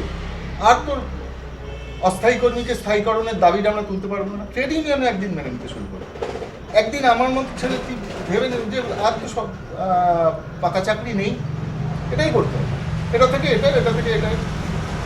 একটা বিরাট পরিমাণ দুনিয়া জুড়ে আনঅর্গানাইজ লেবারের প্ল্যাটফর্ম গিগ ওয়ার্কারদের উপরে যে সংকটটা আসছে, সেটা কি কৃষ্ণনগরে বসে আমি টের পাচ্ছি না? যে লোকটা আমার সকালবেলা এসে আমার বাড়ির সামনে দিয়ে মাঝদিয়া থেকে এসে বাগান পরিষ্কার করার জন্য ডাকছেন, তাকে যিনি কাজে লাগাচ্ছেন, ওই লোকটারও যেমন দিনের শেষে 450 টাকা রোজ, ঠিক যে তাকে বাগান পরিষ্কার রাখছেন তিনি তো মধ্যবিত্ত, তিনিও একই অনিশ্চয়তার মধ্যে আছেন যে তার হয়তো একটা 1 লাখ টাকার 1.25 লাখ টাকার প্যাকেজ, কিন্তু জানেন যে কালকে সকালবেলা কী হবে। এবার তিনি কৃষ্ণনগরের মতো একটা মফস্বল শহরে আড্ডা মারতে ভালোবাসা, ছোট থেকে ফুটবল খেলা, অনেকটা সময় মাঠে কাটানো বন্ধুদের সঙ্গে, অনেকটা সময় কেক মারা মানুষটা, তাকে এই লকডাউনে আমরা দেখলাম সকাল 8:30টার সময় বারমুডার ওপরে একটা শার্ট পরে আর টাই পরে ল্যাপটপ খুলে বসে পড়তে হচ্ছে। কারণ বাজার তাকে খেয়ে নিচ্ছে, বাজার তাকে অনিশ্চয়তা দিয়ে খেয়ে নিচ্ছে, আর বাজার তাকে তার শর্তে চালাতে চেষ্টা করছে। মফস্বল গ্রাম পতনের শব্দ শুনতে পাই, জীবনানন্দ বলছে, মফস্বল পতনেরও শব্দ আমরা ভেতর থেকে দাঁড়িয়ে শুনতে পাচ্ছি। কিন্তু বাঁচার শর্তগুলো বদলে যাচ্ছে। স্টেট এর পাশাপাশি স্টেটকে আমরা কি চেহারা দেখতে পাচ্ছি, স্টেট এটার মধ্যে দিয়ে আমরা এটা কিন্তু পরিচিত একটা শব্দ, তাত্ত্বিক শব্দ নয়, আসলে প্রত্যেক দিন এটাকে আমরা দেখছি, সেটা হচ্ছে ডিপ স্টেট। এক ধরনের ডিপ স্টেট তৈরি হচ্ছে, যে সহজ করে সহজ মানুষ এভাবে বোঝে যে মানুষের উপরে 3টে বিষয় এলে আমরা স্টেটকে সামনাসামনি দেখি, একটা মামলা, একটা হামলা, একটা আমলা। আমলা আমরা জানি যে আমলা কি, একটু পরে যখন জলঙ্গি নিয়ে কথা বলবেন তখন দেখবেন যে আমরা ফিশারিজ থেকে ইরিগেশন চিঠিগুলো, ডেপুটেশনগুলো দিই, আমাদের নদীটা নালা হয়ে যাচ্ছে বলি, চিঠিটা কোথাও ছিঁড়ে বিনে জমা হয়। আমলাতন্ত্রকে আমরা এভাবে দেখি, পেরিয়ে চিঠি পৌঁছই না, লাল ফিতে ফাঁস আমরা আগে শুনতাম, এখন আর ফাঁস টাঁস কিছু নেই, ওটাই হয়ে গেছে। মামলা কি, মামলা যা একটু আগে অমিত চাদ্দা বলছিলেন, যা উনি বলছিলেন, মামলা এই চেহারাতেই আমাদের সামনে আসে। যে কে, এই তো কয়েকদিন আগে কলকাতা হাইকোর্টে একজন বললেন যে আগের দিন সকালবেলা মামলাটা সে পরের দিন সকালবেলা লিস্টে উঠবে, দেখে গেছেন, পরের দিন সকালে গিয়ে দেখছেন সেই মামলা 48 নম্বরে নেমে গেছে। তার কারণ হাইকোর্টে কেস তুলতেই এখন যে প্রক্রিয়ার মধ্যে যেটা হয় সেটার মধ্যেই একটা বড় বললে ঘাপলা। এই আমলাতন্ত্র আর এই ব্যুরোক্রেসি আর এই আইনের ফাঁস, এটা আসলে এই স্টেটটাকে যেটা করছে সেটা হচ্ছে তার সমস্ত অপারেশনগুলোকে লেজিটিমাইজ করছে, তাই সে ডিপ স্টেটে পরিণত হচ্ছে। আর আমার জন্য সে কি রেখে যাচ্ছে সেটা হচ্ছে কনসেনসাস। প্রত্যেক দিন ভাবছি এইটুকু তো মেনে নিতেই হবে। এবার দুটো রাস্তা পড়ে থাকে, একটা হচ্ছে হয় আমি এটাকে মানবো না বললাম, মানুষ বলেছে কাগজ দেখাবো না, অথবা অন্যটা যে রাস্তা পড়ে থাকে সেটা হচ্ছে শহরে হঠাৎ করে গত বছরের তুলনায় এবছর 250 গণেশ পুজো বেড়ে গেল। দুটো রাস্তা দিয়ে আমি যেতে পারি, হয় আমি বলে যে আর দেখাবো না কাগজ, আমি মানছি না, এই পর্যন্ত তুমি আমাকে ঠেলে দিয়েছো আর আমার পেছনের জায়গা নেই, অথবা সেই বলে যে আরো মাথা পেতে দিচ্ছি, আরো মাথা পেতে দিচ্ছি, আরো না। তো প্রত্যেক দিন কৃষ্ণনগর শহরে বসে বড় নিউজ চ্যানেলের বাইরে, বড় মিডিয়া হাউসের বাইরে, এখন তো প্রচুর ইউটিউব চ্যানেল, আমি তো তাই, আমার কিছু বন্ধু আছে যারা সাংবাদিক, তারা খবর কিছু 80 টাকা বড় হাউসে খবর পাঠিয়ে পায়। তারা প্রত্যেক দিন ভয়ঙ্কর সংকটে ভোগে এবং সবসময় খুঁজতে থাকে, তাও বিল সবসময় সময় মতো ক্লিয়ার হয় না। হ্যাঁ, এবং মানুষ কি খাবে সেই খবর করতে করতে সে দেখে যে একটা সময় দিনের শেষে সে কৃষ্ণনগর মিউনিসিপ্যালিটির এই যে শাসক দল ছিল, যারা কয়েকদিন আগে মিউনিসিপ্যালিটি ডিফান্ড, শাসক দল নিজেদের মধ্যে চেয়ার ছোড়াছুড়ি করেছে, দুটো লবিতে ভেঙে গেছে, তারপর মিউনিসিপ্যালিটি ডিফান্ড হয়ে গেছে। তারা 7 দিন ধরে ওই চেয়ার ছোড়াছুড়ির খবর দেখিয়েছে আর ভেবেছে মানুষ খাবে, যার মধ্যে কোনো রাজনীতি নেই, আসলে আছে যে কদর্য। তো এই প্রত্যেক দিন নানাভাবে এক ধরনের কনসেনসাস ম্যানুফ্যাকচারের মধ্যে আমরা মাথাটা পেতে দিচ্ছি, মেনে নিচ্ছি, আর ঢুকে পড়ছে বাজার ওই শর্ত দিয়ে। স্টেট আরও ওই চেহারা নিয়ে আসছে, কথাটাই আর বলা যাচ্ছে না যে আমি মানি, কথাটাই বলা যাচ্ছে না যে আমার স্থায়ী এই জায়গা থেকে তো তোর ইয়েটাও সুবিধা হচ্ছে যে বিক্রি করা, আমি ফিরে যাই আমার ভয়েসটাকে এস্টাবলিশ করা। আমার মতো এরকম অসংখ্য আংশিক সময়ের শিক্ষক আছে। আমি 17 বছর ধরে বিশ্ববিদ্যালয়ে পড়াই, কিন্তু আংশিক সময়। 2010 সালে যখন পড়াতে শুরু করেছিলাম তখন আমি ক্লাস পিছু 400 টাকা পেতাম, আজও আমি ক্লাস পিছু 400 টাকা, ঘন্টা পিছু 400 টাকা পাই। ইউজিসি রেগুলেশন আছে, ইউজিসিতে 1500 টাকা ক্লাস পিছু দেওয়ার। পশ্চিমবঙ্গে একটা বিশ্ববিদ্যালয়েও কোনো আংশিক সময়ের অধ্যাপককে ইয়ে দেয় না। 400 টাকা দিন, 400, 500, 600 এরকম। কোনো কন্ট্রাক্ট মানে কোনো অ্যাপয়েন্টমেন্ট লেটার ইস্যু করে না অধিকাংশ জায়গায়, সব কন্ট্রাক্ট। আমি 17 বছর ধরে 6 মাস ধরে আমার কন্ট্রাক্ট। যে শিক্ষা দান করবে তার যদি মূল্য না থাকে সমাজে, তাহলে সে সমাজ তৈরি হবে কোথা থেকে? না, এখানে একটা ব্যাপার আছে, এগুলো সব শোনার পরেও এগুলো সব আমরা জানি, মানে এটা মানে যেখানে ক্যাপিটালিজমের চেহারা বা বাজারের চেহারা যত বেশি উদগ্র, সেখানে কিন্তু চিন্তার লেভেলে বৈপ্লবিক ইয়েটাও ততখানি। মানে চমস্কি কিন্তু ভারতবর্ষে জন্মাবেন না, হ্যাঁ, he will be born in Harvard and saying this, তার মধ্যে যাচ্ছি না। কথা হচ্ছে অমিতাভ, এই প্যারাডাইম শিফট তুমি আমি চেঞ্জ করতে পারবো না। Now the question is how to live with uncertainty. ধরো আমরা যে যন্ত্রণার কথা তুমি বলছো, আমরা সবাই বলছি, ফেস করছি সবার মতো করে, সেটা হচ্ছে আমরা এক ধরনের অভ্যেসে অভ্যস্ত ছিলাম। আর চাকরি মানে পাকা, চাকরি মানে পেনশন, চাকরি মানে গ্র্যাচুইটি। আর দেখেছি তো আমার বাবা টাবাদের 700-1600 টাকা স্কেল ছিল যখন বাবা রিটায়ার করেন, এবং বাবা ধরে নিতেন যে পেনশন পাওয়া যাবে আর যে সামান্য সঞ্চয় তার থেকে যে মানে কি বলে, তাও কোনো রকম উল্টোপাল্টা জায়গায় নয়, আয়দার পোস্ট অফিসের কিংবা ব্যাংকের ফিক্সড ডিপোজিট, ঠিক আছে, দুটোই এখন মানে কেউ মুখই হয় না ওইদিকে। সেখান থেকে দেখো পৃথিবী ইনএক্সারেবলি বদলে গেছে। তুমি আমি যতই না দীর্ঘশ্বাস ফেলি, we cannot resist the market, we cannot resist the reality. The question is how to adapt. Survival of the fittest ডারউইনের যদি তুমি আনো, তাহলে আমরা এখন একটা ট্রানজিয়েন্ট ফেজের মধ্যে আছি, যেখানে আমরা হাবুডুবু খাচ্ছি যে বাবা এখানে এত কিছু গভীর জল, আমরা তো জানতাম না, আমরা মোটামুটি সাঁতরে পেরিয়ে যাচ্ছিলাম। দেখ, আমার কথা হচ্ছে যারা যারা সিলিকন ভ্যালিতে চাকরি করে, they suffer from same uncertainty, but they earn so much that সেই আনসার্টেনটিটা গেটস অফসেট। আমাদের এখানে কি হয়, আনসার্টেনটির সঙ্গে একটা সাবসিস্টেন্স লেভেলের মধ্যে আমরা চলে এসেছি। দেয়ারফোর আনসার্টেনটি বিকামস, মনে হয় যেন গলায় থ্রটল করছে। আমেরিকায় যারা চাকরি করে তারা কেউ পাকা চাকরি করে না, এক্সেপ্ট ফর ইউনিভার্সিটি প্রফেসর্স, ঠিক আছে, যারা টেনিওর প্রফেসর্স তারা ওই অমর্ত্যদার মতো 95 বছর বয়স এখনও চাকরি করছেন, ঠিক আছে, 100 বছর বয়সী প্রফেসরও ওখানে রয়েছে। কারণ ওরা বিশ্বাস করে যে একবার যদি কোনো প্রফেসরকে টেনিওর দিয়ে দিই, তাহলে ওই আর কি ইচ্ছা মৃত্যুর মতো ইচ্ছা অবসর, তিনি যবে চাইবেন তবে অবসর। কিন্তু otherwise market is a living reality and market brings with it আনসার্টেনটির মধ্যে কিন্তু সোশ্যাল সিকিউরিটি দেশে রয়েছে। আমাদের কিন্তু সোশ্যাল সিকিউরিটি কিছু নেই। It is now forget about. আমি বলছি তোমাকে, ইউরোপ এর নর্ডিক কান্ট্রিজ বাদ দাও, সোশ্যাল সিকিউরিটি যেটা আমরা জানতাম, যেমন বিলেতে NHS, যে national health service, if you want to die go to বিলেত,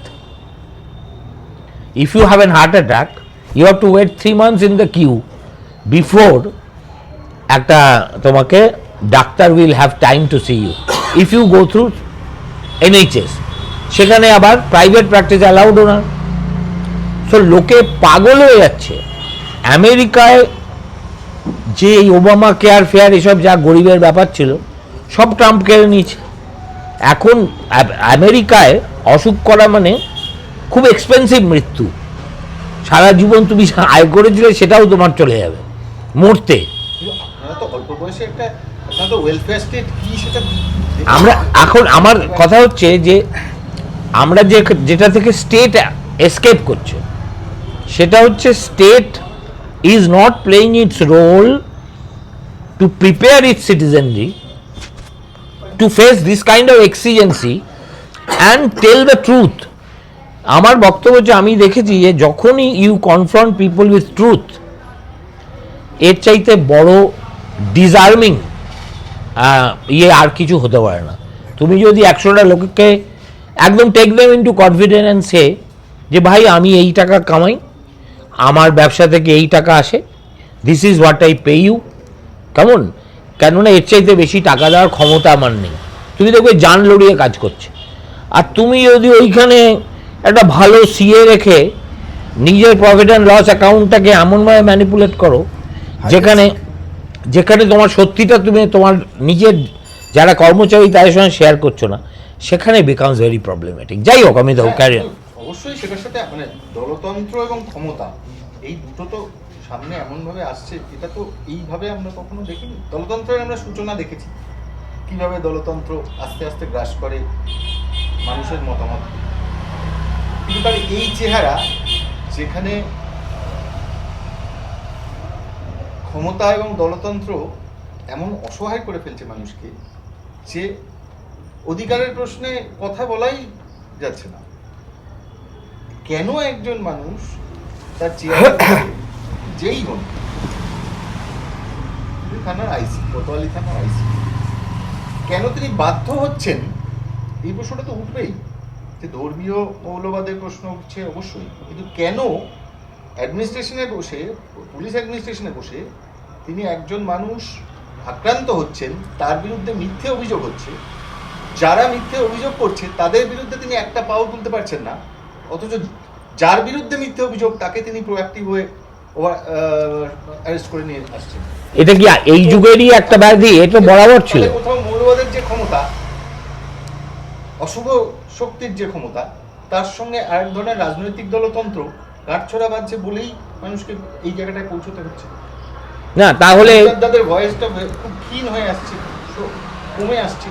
আজকে এতগুলো মানুষ তার পাশে দাঁড়ালো, কিন্তু কটা ঘটনা আমাদের কাছে সত্যি পৌঁছচ্ছে, কটা ঘটনা আমরা জানতে পারছি। প্রত্যেক দিন এই ঘটনা ঘটছে যেখানে দলতন্ত্র এইরকম ভাবে না অধিকাংশ মানুষ তো প্রতিবাদই করবে না, অধিকাংশ মানুষ তো আমির চাঁদ হবে না। একদমই তাই। আমি তো বলেছেন, আমি তো ডাকটা দিয়েছেন বলে আমি তার কাজটা, এবং এটা বিচ্ছিন্ন ঘটনা Actually, একটু ইন্টারাপ্ট করলাম। হ্যাঁ, একটু এই যে দিদি বলছিলেন না, জুডিশিয়ারি এবং পুলিশ অ্যাডমিনিস্ট্রেশন, এই দুটোকেই আমি খুব কাছ থেকে দেখি।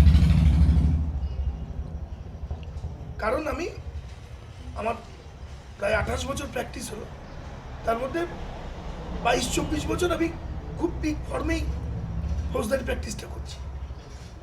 তাতে সবার সাথে সেই সম্পর্কটা আমার মেনটেন মানে হয়ে যায় অটোমেটিক্যালি কাজের সূত্রে।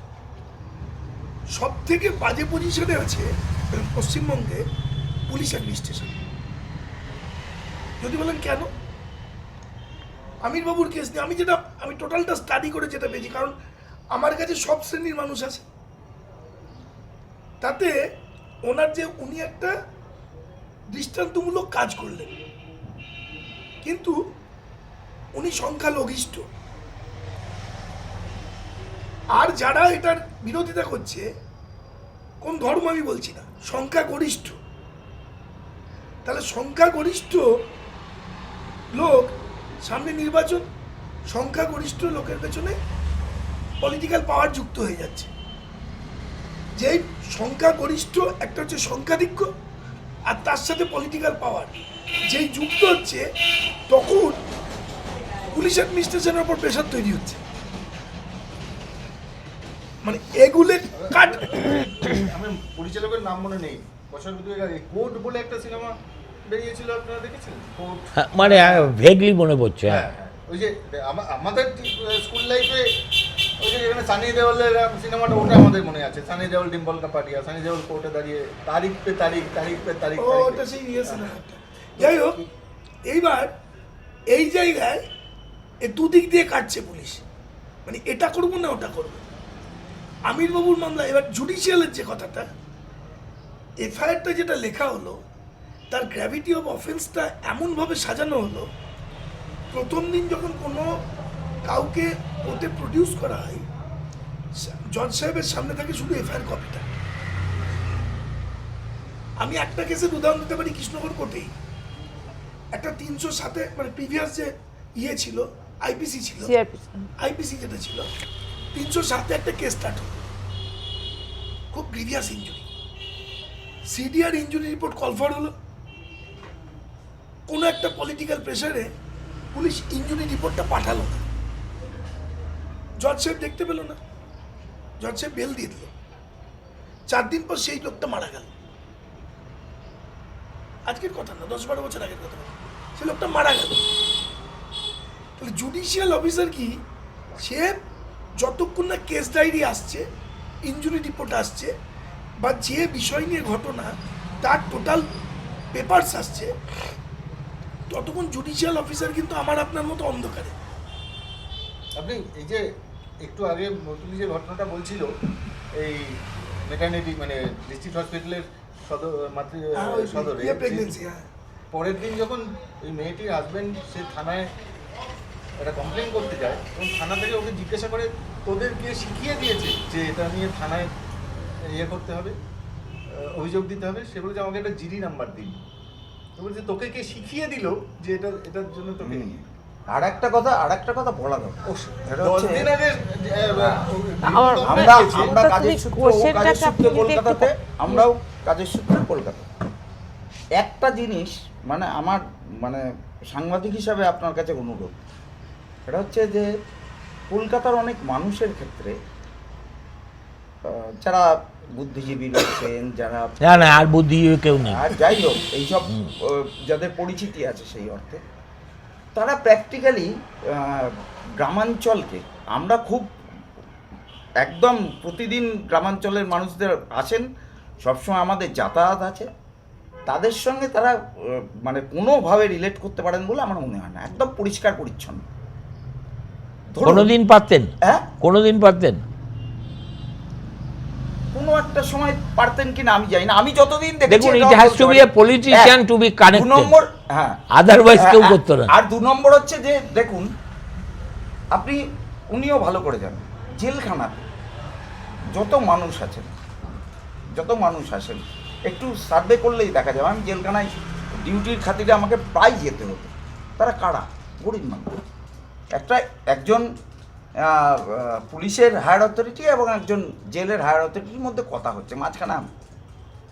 তা তিনি বললেন তুই তো ভালোই আছিস, জেলের অথরিটিকে বলছে তুই তো ভালোই আছিস বাবা, তুই তো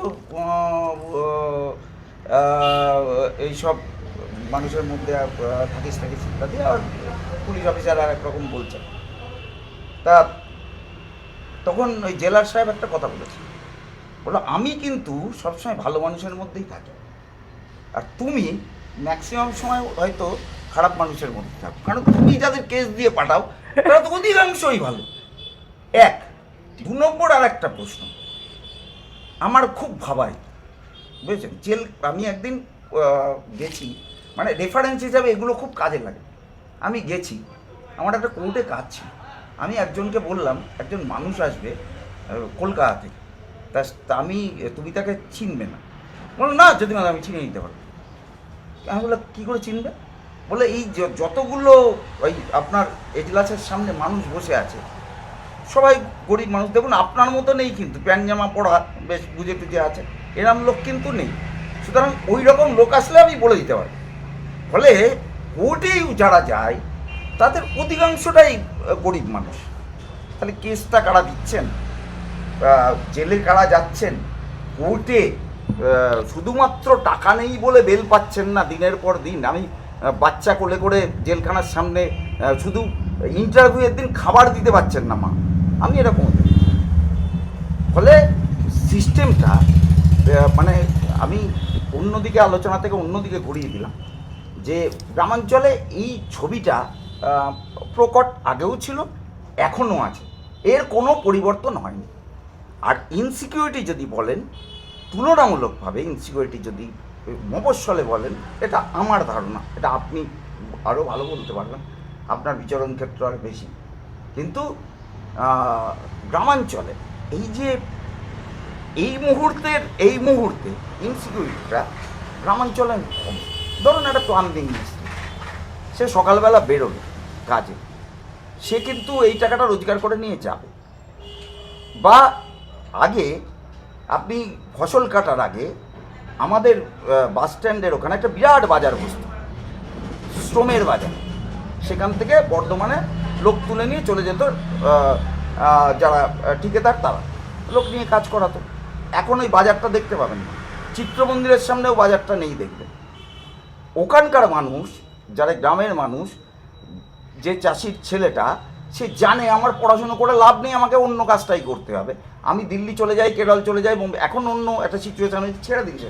কিন্তু তারা শহরের যে বেকার বাংলা এমএ, সংস্কৃত এমএ, ইংলিশে এমএ বা অন্যান্য, তাদের থেকে অনেক বেশি সিকিউর বলে আমার মনে হয়। সোশ্যাল বন্ডিংয়ের ক্ষেত্রে দেখবেন যে কলকাতার ছবির সঙ্গে মফস্বলের ছবি প্রায় কৃষ্ণনগরে এখন অনেকটা মিলে যাবে, আরও পার্থক্য অনেকটাই আছে, কিন্তু কিছুটা মিলে যাবে। হসপিটালে গেলে সেটা খুব ভালো বোঝা যায়। একটা গ্রামে যখন একটা পেশেন্ট ভর্তি হয়, তার চারপাশে প্রায় 50টা মানুষ এসে জড়ো হয়, 40টা মানুষ গ্রামের মানুষ আছে। হুজ্জুতি দেখবেন হসপিটালে যখন হয় মারা যায়, তখন যে ঘটনাগুলো ঘটে সেগুলো গ্রামাঞ্চলের মানুষ ঘটায়। আমার পেশেন্ট কেন মারা গেল, শহরাঞ্চলের মানুষ কিন্তু ঘটায় না, খুব কম। এবং কলকাতাতেও দেখবেন রিমোট এরিয়ার মানুষই না গন্ডগোলটা করে। ঠিক আছে, আমাকে তো I will have to conclude this discussion. এক ঘন্টা ধরে যে বসে আমরা কথা বলছি, 1 ঘন্টা না, প্রায় 2 ঘন্টা হতে চললো। হ্যাঁ, সিস্টেম নিয়ে কথা বলছি, ব্যবস্থা নিয়ে কথা বলছি, প্রশ্ন তোলা নিয়ে কথা বলছি, আপনি এক্ষুনি বেরিয়ে 20টা চায়ের থেকে ঘুরে আসুন রাত 2টো পর্যন্ত, দেখবেন যে ইনভেরিয়েবলি আপনাকে এই প্রশ্নগুলো থেকে আপনাকে যেখানে রিডিউস করা হবে সেটা হচ্ছে যে ওই গু ভালো না গোবর ভালো, এবার কি ক্যান্ডিডেট দিচ্ছে, ও কত লাখ টাকা দিয়ে, কত কোটি টাকা দিয়ে ক্যান্ডিডেট টিকিট পেলো, সবসময় আপনাকে আলোচনাটা ওখানে নিয়ে। না, আমি ফাইনালি একটাই সিল পড়ে গেছে। প্রশ্ন করছি, সেটা হচ্ছে কৃষ্ণনগরের মানুষ তাহলে কি তুলনামূলকভাবে কলকাতার মানুষের চাইতে ভালো আছে? না, এই তুলনা না, কৃষ্ণনগরের আমি এই মানুষ- জন্যে বলছি হ্যাঁ, মানে আমি যে বলতে চাইছি আলোচনা এটা- থেকে যেটা বেরিয়ে আসছে সেটা হচ্ছে এখানে এখনো আড্ডা আছে, এখনো বাচ্চাদের মধ্যে সোসাইটাল রিলেশনশিপ স্ট্রঙ্গার, ঠিক আছে, বিচ্ছিন্নতা এখন এবং একজন পরস্পরের পাশে দাঁড়ানোর প্রবণতা বেশি। যদি এগুলো আমরা ধরি, যেটা প্রায় আমাদের মহানগর জীবন থেকে অপসৃত, সেগুলো যদি থাকে, তাহলে এখনও বলতে হবে যে পুরনো বাংলার কিছুটা হলেও সেটা মফস্বলেই বেঁচে আছে। এখনো এটা আপনি একদম ইয়ে যান যে এখনো আমরা আড্ডা না মারলে আমাদের নিঃশ্বাস বন্ধ হয়ে যায়। আমরা সকালবেলা যখন বের হই, আমরা বন্ধু খুঁজে আড্ডা মারা, এটা আমাদের একটা কাজ। না, মানে বাজারের থলি নিয়ে বেরিয়ে বেরিয়ে। কখন ফিরবেন সেটা ঠিক নেই তো। হ্যাঁ, একদম এটা একদমই তাই। হ্যাঁ। ওই সেটা এখনো দাম আছে। এটা হ্যাঁ, মানে এটা এখনো পর্যন্ত ফালতু সময় নষ্ট হিসেবে মানে ইয়ে হয়নি, এটাই বলবো। Thank you very much all of you. আমায় আজকে আলোচনা করলাম কৃষ্ণনগর থেকে, এর পরের আমার গন্তব্য বহরমপুর, সেখানে দেখা হবে। ততক্ষণ পর্যন্ত আপনাদের প্রত্যেককে আমার কৃতজ্ঞতা জানিয়ে অনুষ্ঠান শেষ করব।